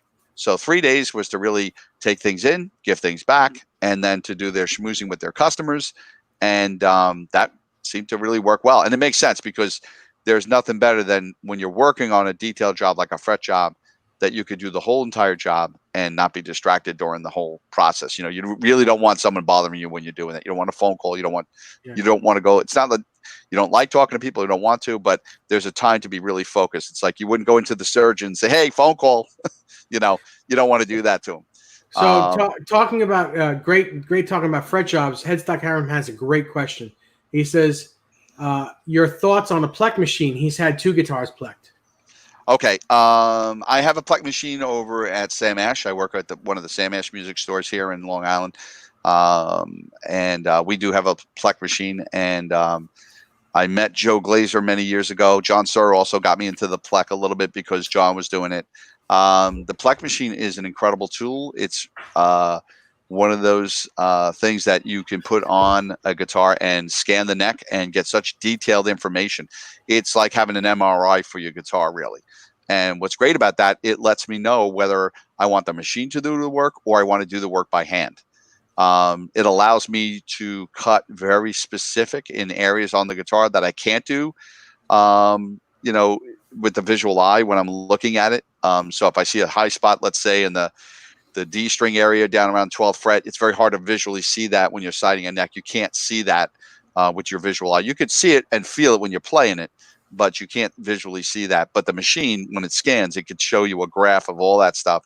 So I've seen some incredible work done by Plek machines and the operators, you know, but I would always discuss it because it's not necessarily a one-trick pony that does the same thing for everybody. Also, it depends on the level of a guitar.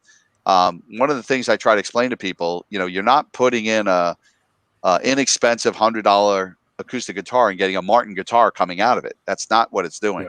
Yeah. You're not putting a Squier in and getting a Suhr out of it. It's not doing that. What it is doing is it's fixing any of the imperfections in that particular instrument's, you know, neck with the frets and the neck. Now, if a neck is I'll give you a good example. When I first got the machine, they did an interview with me for 21st Century Guitar magazine, and we did Steve Howe's, some of Steve Howe's guitars. Wow. And I took the guitar, and it was a rare one. It was a custom shop made, one of a kind guitar that they made for him. And I took the guitar and I put it in the Plek machine and I adjusted the neck, scanned it, readjusted the neck, scanned it, went over it several times. This is a guitar he had hardly played. And then I knew as soon as I played the thing, why. I was like, yeah, this thing plays pretty poorly. And after looking at all the scans, I'm like, this machine can't Plek it. It can't. There would be no fret left if I were to Plek this guitar. None. So I had to call Steve back and say, look, I mean, I'll definitely Plek your guitar. But I said, we need to pull the frets and level the board first and then put new frets in, and then we can Plek it. That's probably about as good as you can get a guitar. But there are times that after I've done the refret, I've scanned it and the machine's like, leave it alone. You know, the results from the machine are like, it's that good now, leave it alone. And I've done that a few times. We put, when I first got the machine, I scanned 2 of my guitars and the machine was like, oh, you've Pleked it. Like, you know, it read it as if it had been Pleked. I'm like, no, that's my, you know, and they asked me about it. I said, no, that's my fretwork. That's the fretwork I do. Like, oh, it looks like it was Pleked. So is it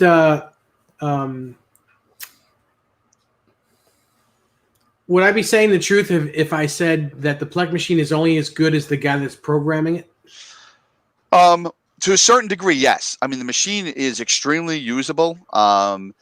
For obviously, it would help. Like, I know that factories like Martin and Gibson and other companies are using them. It is extremely well used, I think, in factories, because obviously one of the greatest things about the machine is that while I'm doing something else, the machine is running.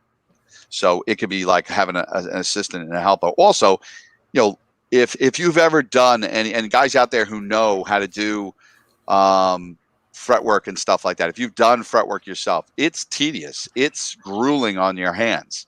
You know, I mean, I know, like, you know, some guys will say, you know, the greatest home run hitters are Hank Aaron, Babe Ruth, and Barry Bonds. You know, they have 700 and something home runs or whatever. You know, I've done probably over 5,000 fret jobs.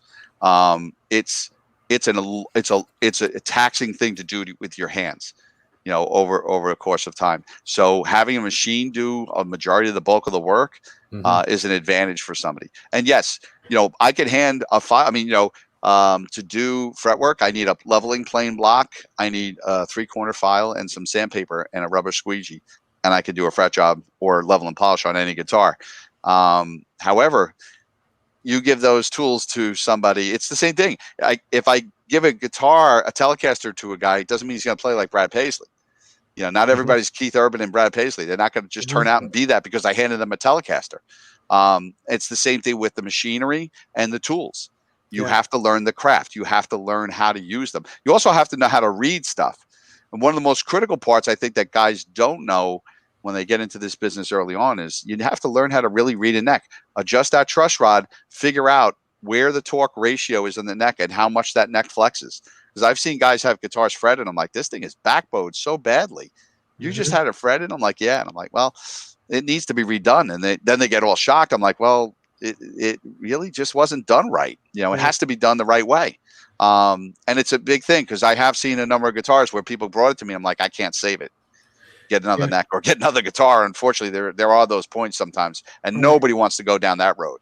You know, you really want to make sure that your guitar is handled by a professional that can take care of it. I mean, yes, you could tinker around, you could set up and adjust. You're not really doing any damage, but when you get into fret work, it's a bigger job. And let me tell you, some of these guys that do fret jobs for a really inexpensive amount of money, you get what you pay for. Yeah. First, let me. We have a couple of questions in the chat. Yep. First of all, Headstock Harem says the Plek machine is a bit pricey. Well, in New York, especially in New York, I don't know what it is in other states. Whether you get it hand refretted or Plek, it's pretty much the same price. You're going to be paying around $450 to $500 for a full fret job. Well, for a fret job, you're going to pay anywhere from $450 and up in New York for a fret job. A level and polish or a Plek job is going to be around $250, you know, for the average guy. But it also, you know, what's happened over the years too. I don't feel that a fret job and a level and polish can even be a specifically set price anymore, because certain guitars will dictate more or less work. You know, a guitar with 24 frets, that's a 8-string guitar or 7-string guitar is considerably more work to do than a 6-string Fender Strat. You know, it's considerably more work. To work on a 6-string Federa bass is going to be a lot harder than a 4-string Fender bass. So it's, you know, it doesn't make sense to have just a one price for that stuff. So I've changed mine over time. I make sure I evaluate the instrument really carefully, come back to the customer, and I figure out approximately how much time it's going to take me to do this job correctly. Because there are some jobs that it needs a lot more board leveling. I might have to replace an inlay in the guitar. That's also a factor that people don't consider. It may need a new nut on top of that. And then you still have to do the setup work and everything else. So it's a lot of work. And, you know, the average fret job on a guitar is probably anywhere from 6 to 10 hours for a good, you know, decent job for someone to really spend that time on it. And a level and polish is a good job is going to be about 3 hours. You know, the Plek machine does cut that time down. For a lot of guys, I would definitely look into Plek and the Plek services that are offered throughout, you know, the country for guys. I know Joe Glazer is a very dear friend of mine. He's incredible awesome work. His shop is incredible. I learned a lot from Joe as far as about the machine. Ian Weston is in Canada. He does incredible work up there. There are a lot of great luthiers and repair guys out there. You just, you know, go to some of the trusted guys that, you know, they have a reputation, name, and, you know, I'm never offended by somebody because, you know, some people don't know who I am and they're like, hey, do you do any fretwork? Are you good at it? I'm like, try one of my guitars or I just fretted this one. Try it. So I usually have a guitar in the shop that someone could try. And also, I don't want to give a false expectation. There are some guitars where I just back away from and go, you know, people will ask me, hey, should I get my guitar plecked? And they'll bring me like an Epiphone, you know, a Les Paul Epiphone. I'm like, well, the guitar's not super expensive. If you love the guitar, maybe you can invest into it. You know, that's entirely up to you. Will it make my guitar play better? And I have to be honest with people. I look at the guitar and go, well, what's your expectations? Because if you think I'm going to put this in the Plek machine and a 58 historic Les Paul is coming out, it's not happening. It's just not happening. It's just not that kind of guitar. Will the physical ability of the guitar play better? Yes. Yes, it will. So there's a need. There comes time. Trust the guy who you're bringing it to give you the right information so you know you're getting the right job for that guitar. It's just as incredibly it's just as important to get the job done correctly, whether it's a Plek job or a hand level and polish done by a guy, you know. And some guys are skilled. Some guys can do the job just as well, if not better. There's no doubt. But I agree. The Plek machine is a great tool. It's a great machine. It's a great technology, and it's come a long way. And it's pretty much, I think, here to stay. It's a great machine. And you know, I'm not sure what the price is in the area that these guys are getting it done, but yeah, I know prices for repair work in general in different localities will definitely vary considerably. You know, for everyone in the chat, just so you know how amazing Larry's fret jobs are. Almost every one of my guitars here have been refretted or have had fretwork done by Larry Fitzgerald. I won't even touch my stuff when it comes to frets. All other than fret sprouting. Fret sprouting I've learned how to do and I can do a good job. But any other type of fret work, especially full on fret jobs, I would seek out Larry Fitzgerald if he was on the other side of the world. I would seek him out and get him. I'm fortunate. I do have a lot of clients that moved out of New York and they still send me stuff from Florida, California, other places. And that's a good thing about today. We have modern delivery and everything like that. So I tell people, why you got to come all the way from South Jersey? Just put it in the mail. You know me, ship it to me. I'll get it done and I'll ship it back. You'll have it next week. So that really works. My friend Jay, 7/8, he's a co-host with me and Johnny Bean for the Friday night shows. He says, how much to build a 7-string guitar?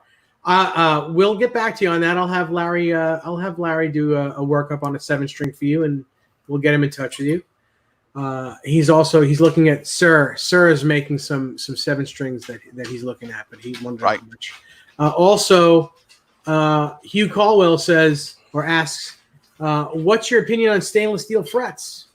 Oh, okay, great question. Stainless steel frets. When I first started working on guitars, there were only a few manufacturers that I knew of that were using them. So I think Music Man was using them on some of their guitars. And I like the way they felt. I like the way they played. They definitely feel and they sound different, in my opinion. Some people say they don't notice a difference, but I guess that's just like an experienced guitar player, one that's a little more experienced than another. You pick up, if you get to work with a guy like Eric Johnson or somebody, he is so particular about everything that, it could drive you a little nuts in the sense of his acute sensitivity is higher than almost everybody I've ever seen. So it's very difficult, I think, to sometimes please somebody on every level. When it comes to stainless steel frets, the advantages, you have to look at it. The advantages, it's going to last a lot longer. So if you're a guy who rips through frets very, very quickly and very often, meaning you only have 1 or 2 main guitars, that might be a consideration. I know a lot of guys who play acoustic who capo a lot. They'll run through that first 5 position areas. Yep. They're done. They need to get fret jobs. But I'll give you an example too. Some of the guys, I put them in, they actually told me to take them out and put the old nickel fret wire in. Mm-hmm. And I was like, why? And they're like, I don't like the sound of it. So there are guys who definitely think that the sound is different. So if you ever get a chance, try a guitar first that has one on it to see if you like the sound of it. If you're unsure and you're taking a gamble, because I did have a handful of customers have stainless steel frets put on the guitar because they thought, this is great. I'll never have to fret the guitar again. The downside to it is, for me, at least when I do it, it's twice the price of a regular fret job. Because why? Because it's harder to bend the material. It's harder to install it, especially on a refret. A new guitar is not as bad. A refret, you're redoing all the slots on the guitar again. So you have to consider that conformed fret wire has to perfectly sit and seat and fit in that area, which is much harder to do with stainless steel than it is a nickel fret wire. Some guys don't have any problems or issues, they claim. I've done enough of them to know that it's more work. And also when you do the level and polish, to get them to be polished out the right way, it takes more work. It's a harder material. You have to buff out to a much higher sheen and many more grits of paper to get through to get the feel that it should be. So there's definitely advantages of the longevity of it, and you probably won't have to fret that guitar. If you love it, then it's a worthwhile investment. But for those who are used to standard guitars, they may just be fine. If you don't wear out your, my main guitar, I'll probably fret it every 4 years.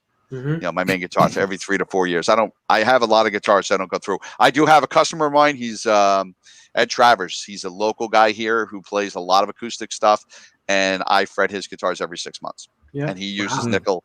He uses nickel silver fret wire. And when I tell you, he wears the board, I have to fix the board as well. He wears out so much. He's got such a heavy left hand. Great player, great musician, but man, he wears that guitar out in 6 months, and he rotates. He has 4 or 5 guitars. We refret his guitars every 6 months. Yeah, my friend Len Camp says he's never had a guitar plecked, but he has at least 4 guitars refretted, and they play like butter. Larry rocks. Oh, thanks, Len. Yeah. It depends on the guitar for me. Yeah. Larry, you know, there's I like stainless steel frets. Yeah. On certain guitars, but there are other guitars that I have.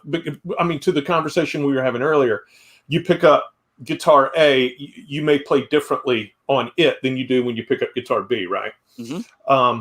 So there are some guitars I don't want stainless steel frets on because it changes the feel of that guitar for me, or that playing experience for me. And because you pick up a Tele to do something with that Telecaster very specific, Right. and that's different for me than when I pick up a Les Paul. Right. And I want that Les Paul to feel something different for me. But if I grab a Sir, then that's a different type of guitar and playing experience for me, and I have a different expectation around the way that guitar should feel and play. And but I like the guitars that I do have stainless steel on. I do like. Yeah, I agree, and I enjoy it. But there are some guitars I have I don't want stainless. I don't want stainless on there. You know, you're right about that, and I would say, at least for me, I found it more. It's a little more forgiving with guitars with humbuckers. Guitars with single coils for me, I kind of like the vintage sound and feel. I don't know if that's just and that's just thing. I mean, that's just my opinion of it. There's no really wrong or right to it, but that's just the way I feel. I feel like those guitars that I've played, like all the Music Man guitars, and I'm trying to think of some other companies, and Sir, and other guitars I've tried that have stainless steel in them. They play fine and they sound perfect for those guitars. But when I go to like a stock sort of vintage Tele or Fender, I like the nickel silver fretwire and the way the guitar responds off of it. The key when we were talking about fretwork in general is how someone's fretwork is done on a guitar is really critical too. A lot of manufacturers, they press fit in, the frets, and they clip them off and they file them, and you're on your way. Me personally, when I first started working with John, we glued them all in. I think John still does. But there was a difference in sound that we noticed when you did that compared to there are times I get a guy with a vintage Fender Strat and he says, look, I want you to make it invisible. It's like it's never been done before. So we'll go back, or a Telecaster, and we'll do that. And we'll put it back to original stock as much as we can. Small fret wire, the same radius, the whole thing. We're not changing anything. We're just putting new frets in it.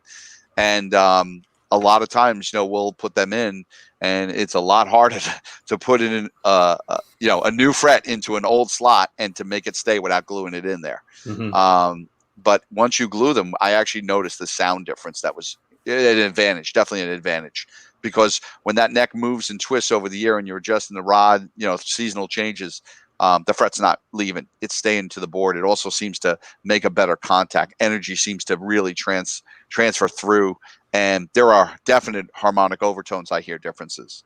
So those are important. So much of my playing experience is defined by the feel of the neck. And I remember the very first time I got a Gibson Les Paul Custom.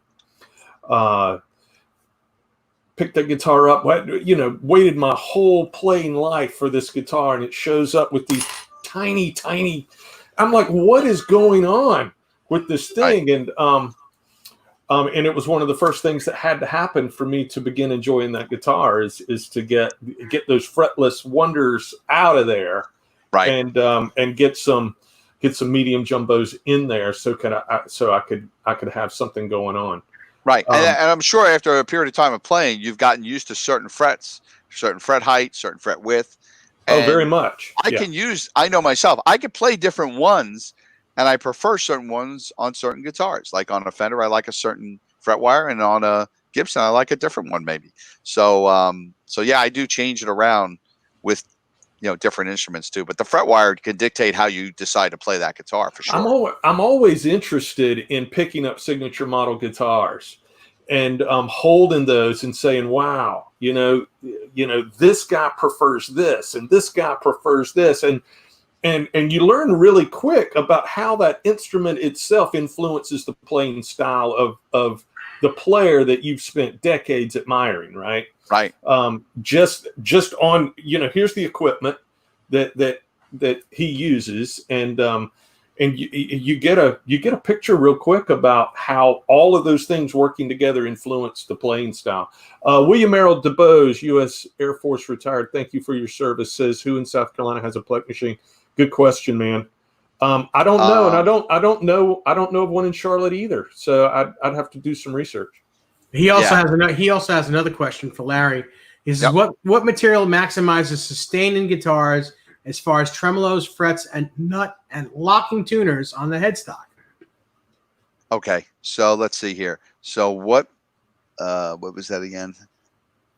What material maximizes sustain in guitars as far as tremolos, frets, and a nut and locking tuners on a headstock? Okay, and we're talking about, I guess, a Floyd Rose guitar is what he's looking for? Or I guess on any guitar. Okay. Sustain of the guitar is going to be dictated by a lot of factors. Obviously, the material you use. Obviously, I know Dave and I have experimented too with things like titanium upgrades to like guys who have Floyd Rose guitars and nut. As far as locking tuners, I probably would prefer the Shaler locking tuners over most of the others. I like the way they function. They're easy to use. I have them on here, by the way. Yeah, those are great. Shaler tuners on here. Shaler locking tuners on here. Yep, and they work really well. I don't have that many locking tuners on my guitars because I still just an old style guy, so I like a lot of old Kluson for my Fender Tellies and Strats. On my Les Pauls, a standard set of Grovers work great for me. Whether it's a 335 or a Les Paul or a Shaler or Grover are the two that I usually gravitate to. There are a lot of new things that are out there that are good as well, and I've experimented with some of them. Locking tuners are a convenience for most people because if you don't know how to string it up and lock it like on a Grover, then locking tuners come in really handy for people. The only downside I've ever felt with locking tuners is if you play it a lot, you have to make sure you go back and check the tuning locks. Like I know I used to have Spurzels, let's say, for example, on one of my guitars, and the Spurzels would come loose all the time. In fact, eventually, like the piece would pop off. It just got worn over a lot of years of playing it. But the pieces do wear. So if they have to be, if you need to change the tuner, change it. It's a simple fix. Just change. And tuning gears, guys, we don't fix them. They don't sell us single ones. Just replace the set. When one goes, change the set. Right. It's just easy to do that. You don't usually get people come to me every. I probably name like 20 people a week come to me and say, "Hey, do you got one tuner?" I'm like, "No, they only sell them by the set." Yeah, it's on my phone. Use it. It tunes the guitar exactly. great. But as far as locking tuners for sustain, I don't really have a preference for that for the sustain. I think the sustain is really going to come from the nut to the bridge. That's as far as mechanically, that's where you're getting most of the sustain. As far as the locking tuners adding to the attraction to more sustain, I've never found that to be significantly enough of a difference. So whether you use Spurzels or Shalers or Planet Waves or any of those company Grovers, Godos, locking tuners, I haven't done enough of a test on there to figure out if one sustains better than another. Material for the nut is extremely important. So whether you're using a Floyd Rose nut or you're using most guitars, I prefer a bone nut still. I'm a little old-fashioned, I guess, with that, but I still think a really well-made bone nut. In fact, I just made a couple of guitars that came in. I did a bone nut for an old Epiphone and a couple of other guitars. Yeah, I did one for Dave's. And the difference is when I can buff that out and get it so smooth. Some guys just make a quick nut. I go to the buffing wheel, I buff that sucker out, and I make sure I go through the slots to like 1200 grit sandpaper. I mean, it's a little bit OCD about it, but the fact is the strings slide so smoothly through there, and usually tuning problems all come from the nut.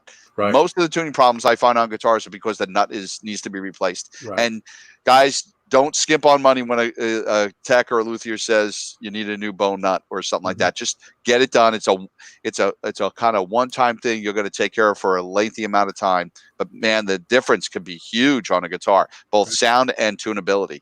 That makes all the difference. I probably do more of that kind of work on a regular basis because it's a common thing that becomes a problem on a guitar. I mean, a lot of times, how many Gibsons, Dave, have we looked at and went, this is the way you get it from the factory, you know? Yeah. And there are sometimes they come out great, but there are sometimes we just look and go, wow, this must have been Friday at 4:00. This one was made, you know?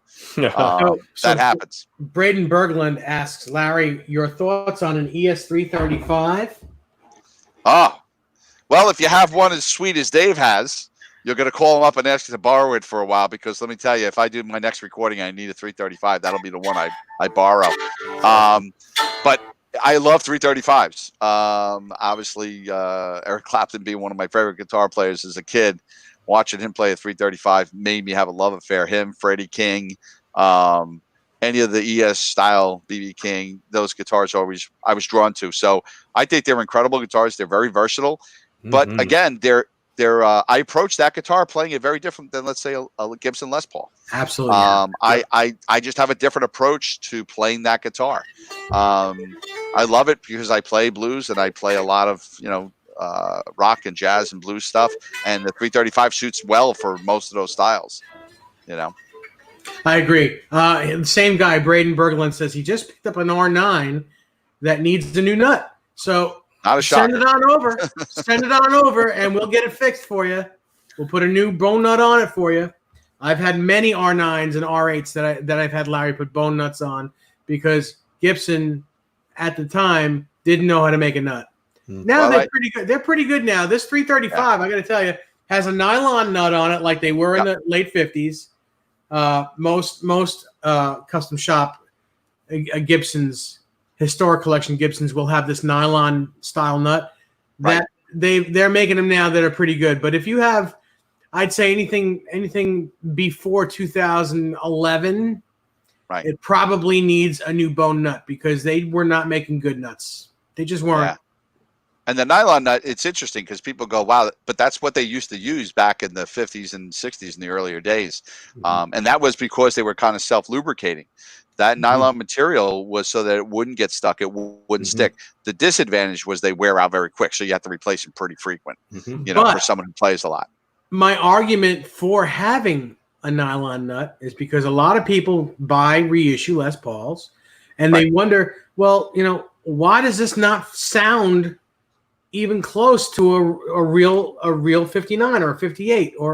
Well, one of the reasons is because your guitar either has a plastic nut or a bone nut, and that nylon nut, it's a softer sounding material. It makes your guitar sound softer. Yes, it is definitely a different sound. My friend Len came over yesterday or the day before with a couple of his 335s. And both of his he had a Freddie King and a 335 with him. And we were playing along with my 335. And he was wondering why my guitar sounded more tame, a little like this. And his sounded really bright, not harsh, but just bright.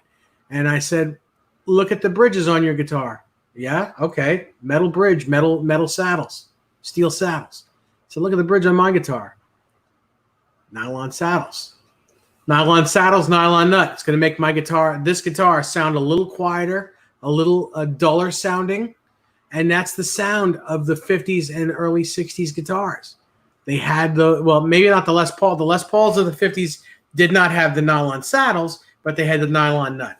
These guitars in 62, 63, 64, they all had nylon saddles, including Clapton's Red 335. And that's why his guitar and this one and ones like this will sound a little duller. But material for both the saddle and nut on a guitar are very, that's one of the ways to change the sound of the guitar. Just as simple as those two pieces of material on your guitar will definitely change the sound and tone of it and the attack feel. Ben Coombs says, I love tiny frets. And Ben, when I was talking about the tiny frets on that Les Paul, I was referring to, they were not only tiny, but they were really low. So my caveman approach to bending notes, I just couldn't get under anything to bend it. Now, if I were going to play jazz and I'm going to chord it, then that's perfect. That'd be the perfect setup for that. But that's not how I was going to use that particular guitar, and I only knew one way to get it done. Yeah, because you mentioned that I have a couple of arch tops. I'm making like a D'Angelico copy, And the two guys that I talked to when we were discussing fretwork for that, they don't like, they don't bend a note at all. These guys play jazz chords and runs. Yeah. So one of the guys, I had one guitar that he sampled, and he liked the smallest frets, which is like almost like a original Fender style, and Martin style fret is probably the two smallest ones. And he actually came to me and said, "Do you have anything smaller?" And so his guitar, we're actually using like mandolin fret wire for his guitar, and he plays flat wound strings. And I was like, "That's perfect. You'll hardly wear these things out. It won't be a problem." So I'll be interested to see when we finish this up. But we're going to use like mandolin fret wire on his jazz guitar, and because the action can be so low for him, and he can facilitate. We also changed, a lot of jazz guitars, modern jazz guitars, they use like a pretty flat radius these days. Yep. Mm-hmm. And he said the same. He had the same theory that I had, and I said, "Well, your hand is arched, so you're making a lot of chords. So let's make it rounder." So we're going to do like a 9-inch radius for his. That's about the radius he wants for it. It's like, "I'm not bending anything." He said, I said, "You never bend?" He said, "No." And you could even still get away on a 9.5 inch. You could still bend with low action. But if the fretwork is really good, give you a great example. I remember being at Rudy's, and Jay Black refretted somebody's Fender Strat with a 7.25 inch radius. And with stock fret wire, we refretted it, leveled the board, finished the board, put the frets in. And when we played that thing, it played great. A great fret job can make all the difference in the world on a guitar, though. That's for sure. Amen to that. Let me ask you a question about a brass nut. Sure. So, 30 years ago, there was some mystique around throwing a brass nut on a Les Paul, increasing sustain. What's your opinion on that? That's a good analogy, because of that time they were using a synthetic material. Okay, so when you got a guitar nut from Gibson in the 70s, Norland era, 72 to whatever period, 76 or so, you were getting probably some of the cheapest plastic material you could get on an instrument. So you were getting no advantage to that sonically. You weren't getting any sustain. You were getting a nut that would wear out super quick and crack most of the time. Most of them would crack. If you notice, majority of reasons why people get a nut, they wait to the point where the nut cracks or breaks. And plastic breaks. There's a lot of tension from the metal wire going across. The advantage to having the brass nut was it was considerably harder material. Harder material yields better sustain and tone. From that point of view, it was hard. It didn't wear quickly. So you would get a very consistent sound with your brass nut on the guitar. Brass as a metal, though, is kind of, it wears. So like guys who would use like a brass nut on a Fender with a tremolo system, that would wear out really quick. So brass doesn't last as long as, let's say, a bone nut. To me, it doesn't last as long. It wears quicker. But it definitely is more sustainable than a plastic nut from Gibson, the original manufacturer's OEM plastic nut. So there were some advantages, and brass polishes up really nice. So if you had a Les Paul custom, put a brass nut or something on that thing, it would look really nice. If you buff that thing out, it looks incredible. It does tarnish and wear quick, though, but you just buff it right out. But they do work well. I still make them for guys if they request it, but usually I weigh the factors and tell them what's your point for putting it on there. Because the bone material is still a better material. Absolutely. It's harder. It works better. To me, it looks better on most guitars. Brass looks good on some guitars, but not every guitar. Not only does it look better, and not only does bone nut work better and sound better to my ears, it lasts longer.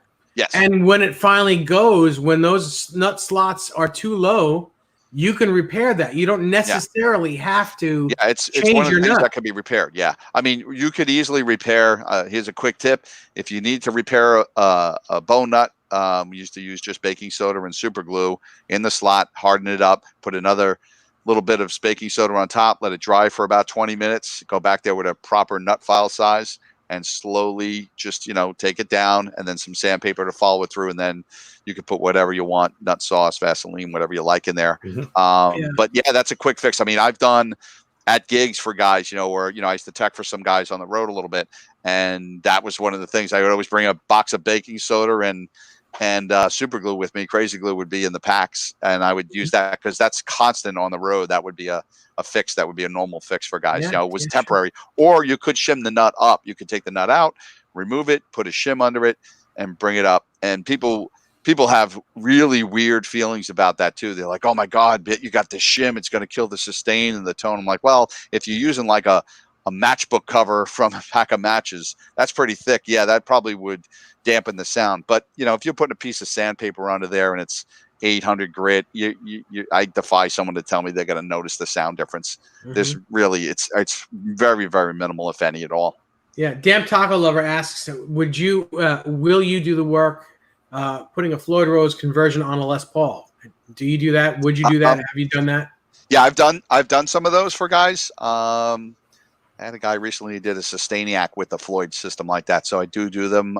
They're not cheap, so definitely email me and I'll find out which guitar you have, because when you do a Floyd Rose conversion on a guitar like that, like a Les Paul, it's not like a Stratocaster or a Telecaster where you have a flat surface to work your router across. You have an arched, whole arch thing, so you have to mechanically make up. And the problem with Les Pauls is every arch is different. I don't care even if it's the same year. Their arches are subtly different. They're not perfect. So there's always a little bit of calculation. So it's time consuming is what it is. It's not difficult, really, if you do the right things. You've had the experience. It can be done. But it is a time-consuming thing because you really have to be very precise with it. That's all. So, it can be done. Real quick, why don't we look at some of your guitars? Let's see. Yeah. So I showed you. Let me take the headset off for a second here. You guys still hear me right now? Yeah, we hear you. So obviously this is the green Strat that I had. That's the first one I had built. Still in good shape. For a 1983 guitar. Love it. Still sounds great. Love the color. Yeah, thanks. Yeah, it was influenced by a friend of mine, Pat Burgesson. You guys know Pat Burgesson at all? Plays with Tommy Emmanuel and stuff like that. He used to work at the National Guitar Center Workshop with me, and he had a green guitar just like that. That's what influenced me. I was like, I've never seen a green transparent like that. So he had one with humbuckers, and I just loved it. Beautiful. This is a brand new Telecaster that should be done this week. Beautiful. Maybe look over. It's a Swamp Ash. Can you bring that closer to the microphone, to the camera? Yep. Wow, look at that. That's all you're not putting a pickguard on it, are you? I don't think so. The guy told me, he said, you know what? Just leave it be. Don't put a guard on it. So he's going to come try it out. I have a few tellies he wants to look at over the weekend. He's going to take a look at this one. I'm doing the frets tomorrow on this one. It should be all ready to go. Nice. Good night, Jay. Good to see you. Good night, Jay. See you tomorrow. And then I have this one is the other one he's going to look at. Can you feature? Oh my God! Huh? Can you feature Larry? Oh yeah, I forgot. Sorry. Hang on. That's look all at right. that thing. Yeah. Oh my goodness. So that's a nice quilt. It's lightweight. Got a nice ash body. Got a quilted neck on there. If you can see some of the quilt and the flame on there, it's a pretty high flame neck on there. Beautiful. Rose board. So he's looking at one of these two guitars. He's going to be up there. Here's my beater Telecaster that I've been playing for years. I get to play with Billy J. Kramer, and this is my main guitar I take out. He loves the sound of this one, so I take this out most of the time. Been beat up a little bit, so that's a good one. Awesome. Beautiful guitar. Very traditional, Fender Stratocaster, Sunburst, 3-tone, Gorgeous. Very light finish on there. Nice rosewood board. Feature your headstock. Show people your headstock. I think that's, the headstock is probably one of the hardest things to make on a guitar if you're a builder that's not Fender or Gibson or that. But this is Larry's headstock is gorgeous. I mean, that's a very pretty headstock. And this is Brandon's Telecaster. This is Taz. This is going to be his. He's getting new frets put into it. Very cool. And hopefully next week you'll see him playing this one. This is a really sweet guitar. He took it out in a couple of gigs and then told me he wanted to, modify it. We were going to put some jumbo frets in there and shape the neck a little bit to more his style. So he should be up and running hopefully within the next week. So I've been just taking care of a lot of orders for guys. Here's one Dave's going to oogle over. I have two of these. One of them's left. I have one earmarked for Dave, but this is my son's. Oh yeah. Oh yeah. Wow. That's right. I still have to get that guitar from you. That's right. This is my son's guitar. Him and I built this together. He picked it out. Cool. We did the neck together. It's a roasted maple neck, flamed. You know, sounds great. You know, he wanted to try something different. We put some Joe Bardens in there. That's what he was just trying out. Yeah, show the other body if it's near you. Yeah, let me see here. Check out this body, guys. First of all, the body is super heavy, but I don't mind that because I think it's going to sound amazing. Yeah, the thing is we could offset some of the sound of the guitar with the neck and the pickup selection that we'll use for it. That'll work out really well for us. Lord, I didn't know it was that hard for you to get to. Sorry. Not hard. I got it. But this is probably one of the sickest ones, you know, as far as the the swirl and everything on there. It's just really insane. That's very cool. Yeah. So that's going to be one of Dave's. Oh, that's very cool. I think it's one of two I made out of them. Yep, that's right. Then I do a lot of basses. I got a lot of custom orders for basses. This is in the midst of, what I'm building for somebody right now. It's a 5-string bass, quilted top, picking out the electronics and stuff. He hasn't selected the body or the placement yet. We're going to put the pickups, 5-string bass that we're doing.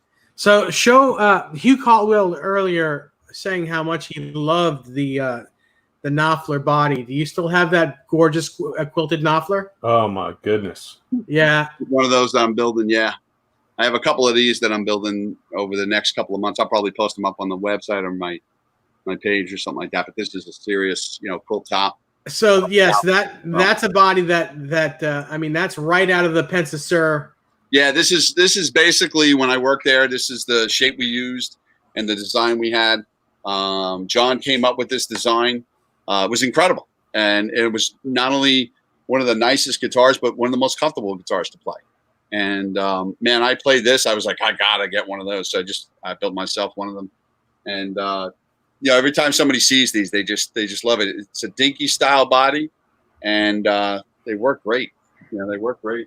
Just beautiful stuff. Larry's stuff is it's incredible. It's just his guitars are just gorgeous and beautiful, and they play amazingly. And I'm not saying that because he's my friend. I'm saying that because they just are. Standard P bass, Does it have flat wounds on it? Of course. Cool.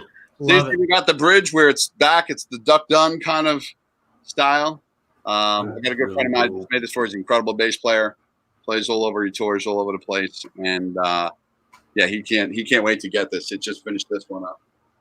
So so we've been been busy in the shop. I also have next time if we have more time, I'll show you some of the acoustic stuff I'm doing. I'm doing some arch tops, some flat tops.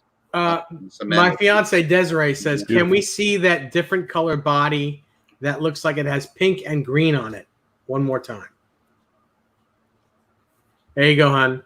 By the way, I had just so you know, about 5 or 6 years ago when he first showed me those guitars, I asked him to put that aside for me, and I still haven't bought it. That's okay. I told you. I said when you're ready, you're ready. But it was funny because it's gorgeous. My son was the same way. He was like, every now and again I get one of my sons like, you can't sell that. That has to be. Have to keep that in the family. Oh, she said it's on top of what looks like a white body up there. Let's see. Oh, the quilted one? This is the one? Is it the one we were showing you? No, it says it has. She says it has pink and green on it. This one here, maybe. I don't know. I got a few different ones. Or maybe from there it looks like it has pink and green on it. I have a couple of different ones. Let me show you. These are Stratocasters that I'm in the midst of doing. I do a bunch of relic ones. So this is, like a Sonic Blue. Mm-hmm. That's always good to see. Love it. Sonic Blue, hardtail kind of black, like Love a black. it. And then this is a nice coral pink. This might be the one she was looking at. Beautiful. Hard color to see, but it's coral pink. Alder bodies, Larry? Alder and ash. Most of them are alder ash. I try to get them under 4 pounds. I have the Charms Lollipop Pop collection of guitar colors. Sherwood green. Green.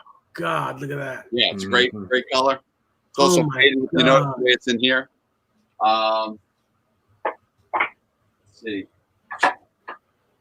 Oh, that green one. Oh my goodness. Yeah. A little Sonic Blue. Mm-hmm. Hard to see the colors. And then this is a Candy red. My goodness. apple. So there's a bunch of them. I got some of them I'm doing for shows when I do them, and some of them I just build. Sometimes I love building guitars when it's not even in order because I could just build exactly what I want and have people just come by and they usually sell. So whenever they come by to pick them up, guys who love those kind of guitars come by. Oh.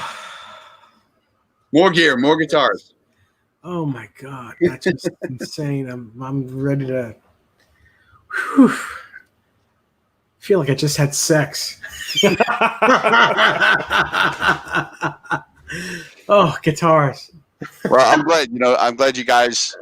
Oh my God, this is good to do, and I think that people get to see a lot of things. And I love the all the people that you have coming on and asking questions and stuff too, because it's interesting to hear. What people are looking at, what they're looking for, what their concerns are, what kind of guitars they have, what kind of questions they have about their guitars. I never get tired of answering questions for that stuff too. yeah. So it's a lot of fun. It's Cool. really a lot of fun. It's awesome. Yep. So I have to show something today, Sure. real quick. This is a guitar that just came in the mail today Awesome. that I'm really psyched about. That is beautiful. It's Sweet. the new Brian Setzer Smoke 6120. And for those of you that want to know why it's called Smoke, he's been playing a specific 6120 for the last 10 or 12 years. It's an original 59. His is that on the case it says Smoke, and the reason why it says that is because when he first started playing it, he and his tech said that it was smoking. It was just amazing. It was a smoking guitar. And then the nickname became Smoke. And this is an exact replica of that guitar, even with the offset knob.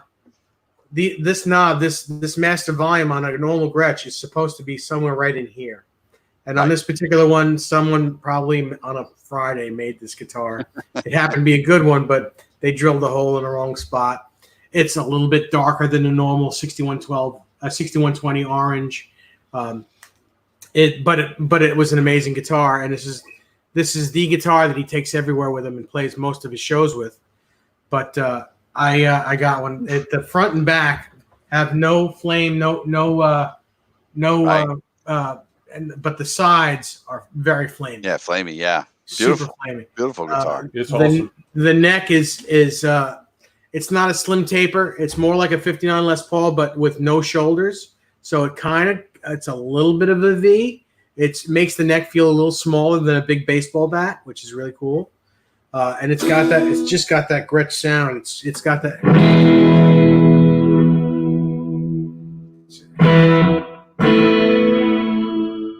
It's got that thing.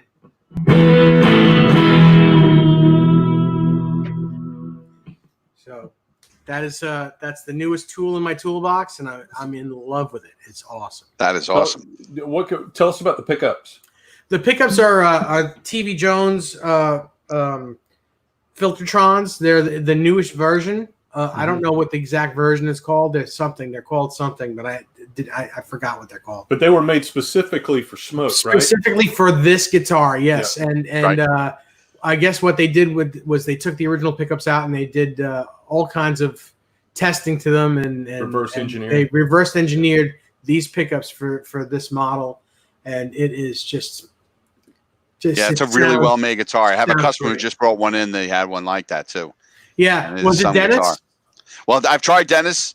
I think had one, and Yeah, he still has it. It's yeah, one of he the still main has it. guitars. I have to remember which Gretsch he has at the time. Yeah, Dennis he's the likes reason Gretsch. why I got this. He Yeah, no brought this doubt. over. I mean, when he brought half the guitars, well, he's another guy. Dennis, I don't know how many people are probably familiar with him. I'm sure on here. he did our But first show. Yeah. So Dennis Delgardio is, I would say, one of Long Island's most premier guitar players. I'd say he's the best guitar player on Long Yeah, Island. I would say, there are an incredible amount of guitar players. He's one of my favorites. I just put it that way. I have a lot of guys that are my favorites, but Dennis is just one of those guys. He's just an incredible player.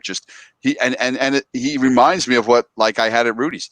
He loves guitar. I mean, yeah, we're like kids in a candy store. When he comes over, we can't wait to just get into it. And Dennis is very good at giving me details of what's not working or what's working and why this works and why that doesn't. We experiment a lot, and he really pushes the bar for me. He really does. He makes me want to be a better guitar repairman, luthier, just at doing my craft, because when I can please someone like him to do a guitar for, it's a big deal, because he knows a lot, and he's really good at the nuances of guitars. He could tell if I changed even just the slightest thing on the guitar. He knows. You turn the neck, right? You twisted it. Any little thing, he could tell. Yeah. So yeah, he's got a great collection of guitars. Ben Coombe says these are dual TV Jones Ray Butts full fidelity pickups, and he in the chat also has the link. Oh, nice. I'll show that as well. That's cool. Thank you, Ben.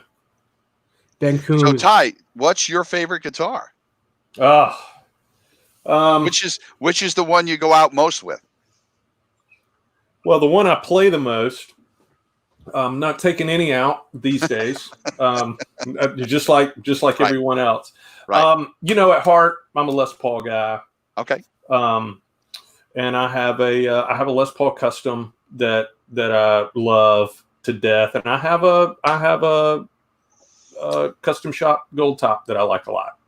Nice. And a lot. Those guitars they're never far away from me. Right. They're the security blanket guitars, Sure. But ironically, and I've said this before, my favorite sound of a guitar is a Stratocaster. I just think single coils are more honest. Yeah. I love the sound of a Strat. But for whatever reason, the Les Paul has, and the Les Paul style guitar, I've always felt most at home. Right. On those, my favorite players are Les Paul players, and right. I think that dictates for a lot of people the style of their favorite player. You're drawn to that a lot, both the guitar and the sound of it. And I love the modern Les Paul players. I mean, some of these modern guys that are coming out and playing Les Paul style guitars. The guitars may be built by other builders, but they're built on that LP platform, and I love that. I'm so happy to see a resurgence of that. Right. Now, do you like style. Out of your Les Pauls? Do you like your gold top or your black top? Because I know they're different. One's got the ebony with the mahogany, and the other one's got, probably a rosewood board with the maple top on it. Oh, great question. I think the gold top is warmer. Right. And then that the custom is more present. Yeah, I think the ebony board gives it that presence. I just love that. I love that particular one. It'll just punch you in the face. It's such a great guitar. Whether and I ride a volume knob, right. So I really like how both of those guitars clean up, and then you can just get gnarly with them too. I mean, they can be reverent and they can be rude. Right. I agree with you. Yeah, I love them. But I modify them. I asked you about the brass nut earlier. Right. I've experimented with that. I tone pro them all. Right. So everything's locked down. Pickups, man. I go through pickups like crazy. My favorite pickup in a Les Paul though is a set of bare knuckle mules. Okay. That's a great sound of pickup. Yep. I love those. Yeah, those are great pickups. Yeah, bare knuckles make some great stuff. They really do. And it's funny because I've gone through a ton of pickups, and by one chance, when I was at Rudy's, one of the Pensa guitars we made one called an R Junior. This was after John had left. We made one called Moss came up with the design for an R Junior guitar, and we made it as that was the only real version of a double humbucker guitar we were making at the time, and we started using Seth Lovers by Seymour Duncan. Mm-hmm. Mm-hmm. And for those of you who are not familiar, Seth Lover is the original designer of the humbucking pickup. Mm-hmm. And Seymour Duncan's version of him is incredible. And it's not a super expensive pickup. And if you tap them, You know, because a lot of guys will have me tap their pickup so that they can get a single coil sound if they have a Strat with hum single, and they want us to tap the sound. Well, the Seth Lover is one of the greatest sounding pickups to tap to get a single coil sound. It's the closest one I've ever used that sounds like a single coil if you tap it. But the airy, natural, organic sound that came from that pickup for you know, for a pickup that's not super boutique expensive, that's an incredible pickup. You know, we use them for a lot of guitars. They worked out. They still work out well, you know, for a lot of guys. But the bare knuckle is, that's a beast of a pickup. And I put some Motor Cities, which is a boutique pickup out of Michigan. I put those in my favorite Les Paul Custom, and I've been super, super happy. Right. And I got to ask, so how many pickups have you swapped in and out of those guitars? Because if you're like me, I've probably gone through a dozen. All of them. Yeah. and I like them. I like them all for a period of time. And then for some reason, I need to always try something else. Well, I love them in the room, you know. So you sit in the room with the pickup and you put them in. You sit in the room and they're great. The real test for me is when I get it with other musicians and get in a mix, and that's where pickups, you know, really earn their stripes. Yeah, I agree. With me. So because everything can often sound good when you're by yourself. It's when you get with others, you start deciding, I really like this, you know, or you say, might not be enough meat on the bone to cut through, or too much meat, or that too, right? Because rarely, for whatever reason, this hand does not produce a ton of low end. I don't know why. I mean, so I tend to be a slightly brighter player anyway, tone wise. Right. And so knowing that about myself going into it, I can listen to sound samples of pickups and say, that might be something I can use. Right. Because I agree, Dave. It's a mid-range instrument for me. I don't want too much low end, but rarely is that ever a problem for right. me. That's true. Yeah. How about you, Dave? Do you have a favorite? Let me ask you this. What's the oldest guitar in your collection? Okay. Meaning the longest guitar you have held on to?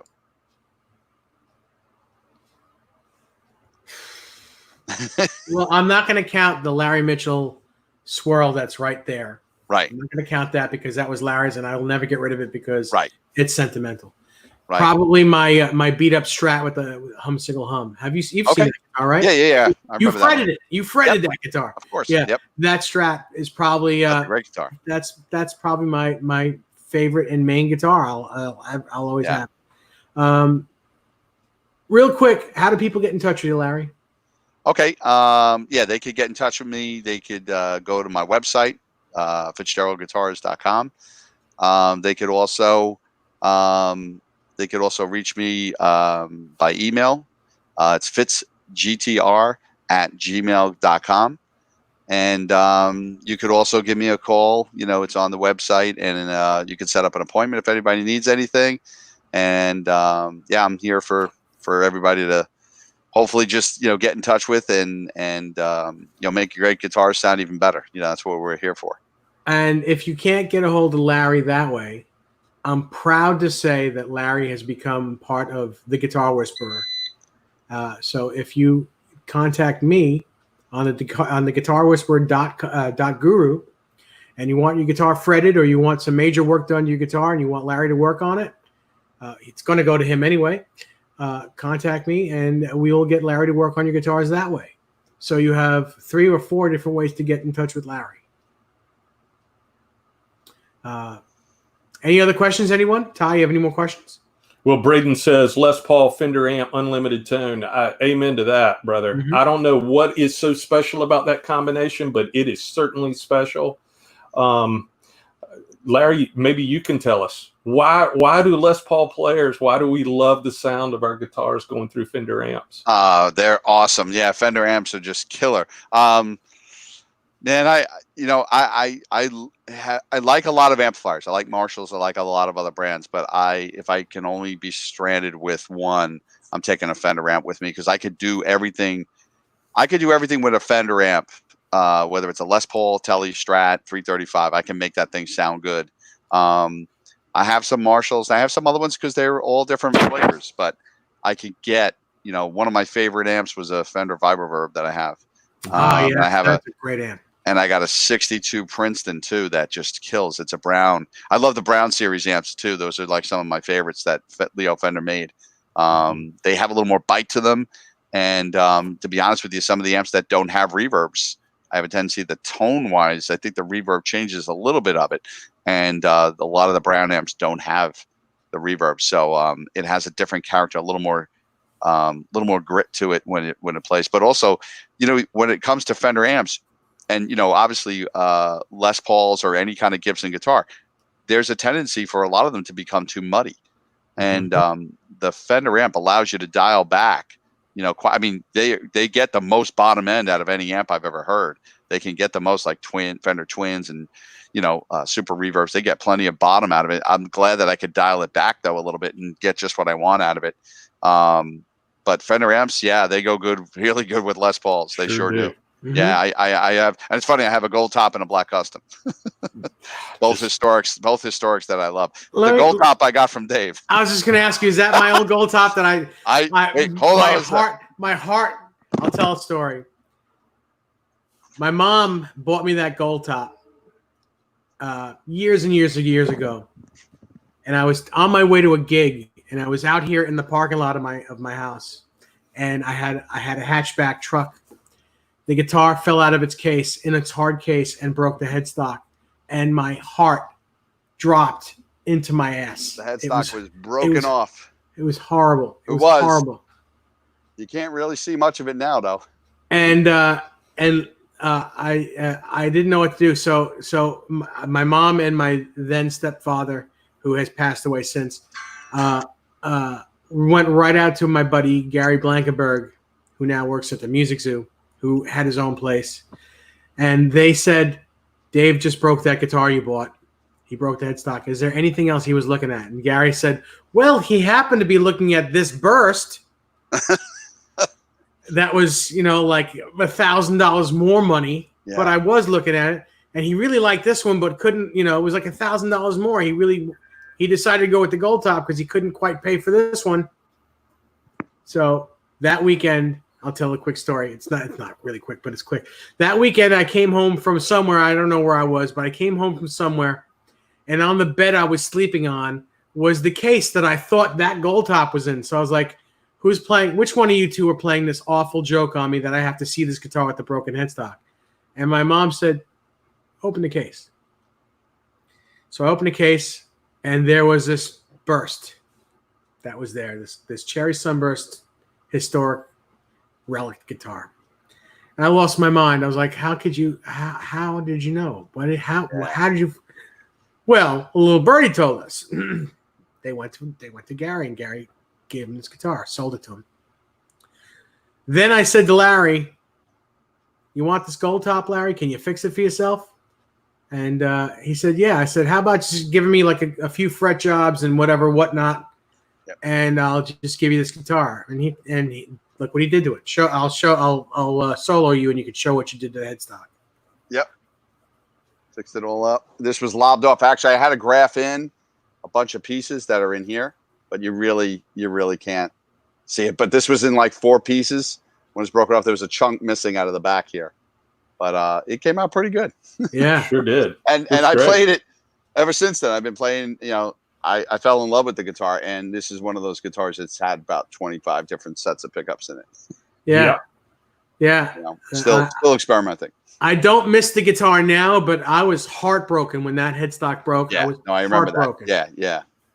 I was crying. I'll tell you this scenario. Crying. Dave came in, and it was a picture of a kid who went to get his brand new ice cream, and he goes to take a lick, and the ice cream falls off the cone. That was exactly what it was like. Because it was that horrific feeling, Do you still have the SG with the broken headstock that I gave you? No, that was I don't know if that might have been John Menfee. I'm not sure who ended up with that guitar, but that was somebody else. That wasn't me. I didn't get that one. Okay, that was somebody else. So we fixed it up, and we might have fixed it up, and you might have sold it. I'm not sure about that one. I don't remember. Recall. I don't exactly remember. But someone else. Yeah.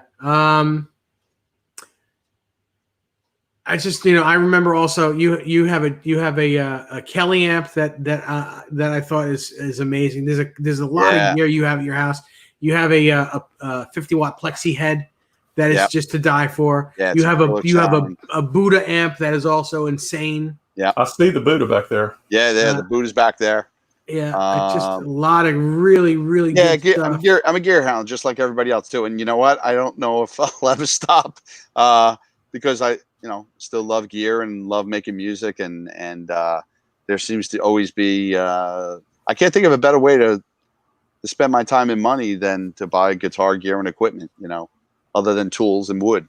I buy more wood and tools. That's really what I spend some people spend it on golfing. I mean, I have other hobbies. I do cars and motorcycles, but I definitely spend more on, wood and guitar gear. Yeah. It's awesome. Well, I think it's that time. Larry, thank you so much for joining us tonight. And it was thank you and Ty for having me. It's great a real fun pleasure. Interview. You're welcome to come back anytime. Can't wait for a part 2. Yeah, can't wait for you to come back. Ty, as always, wonderful, excellent, great working with you.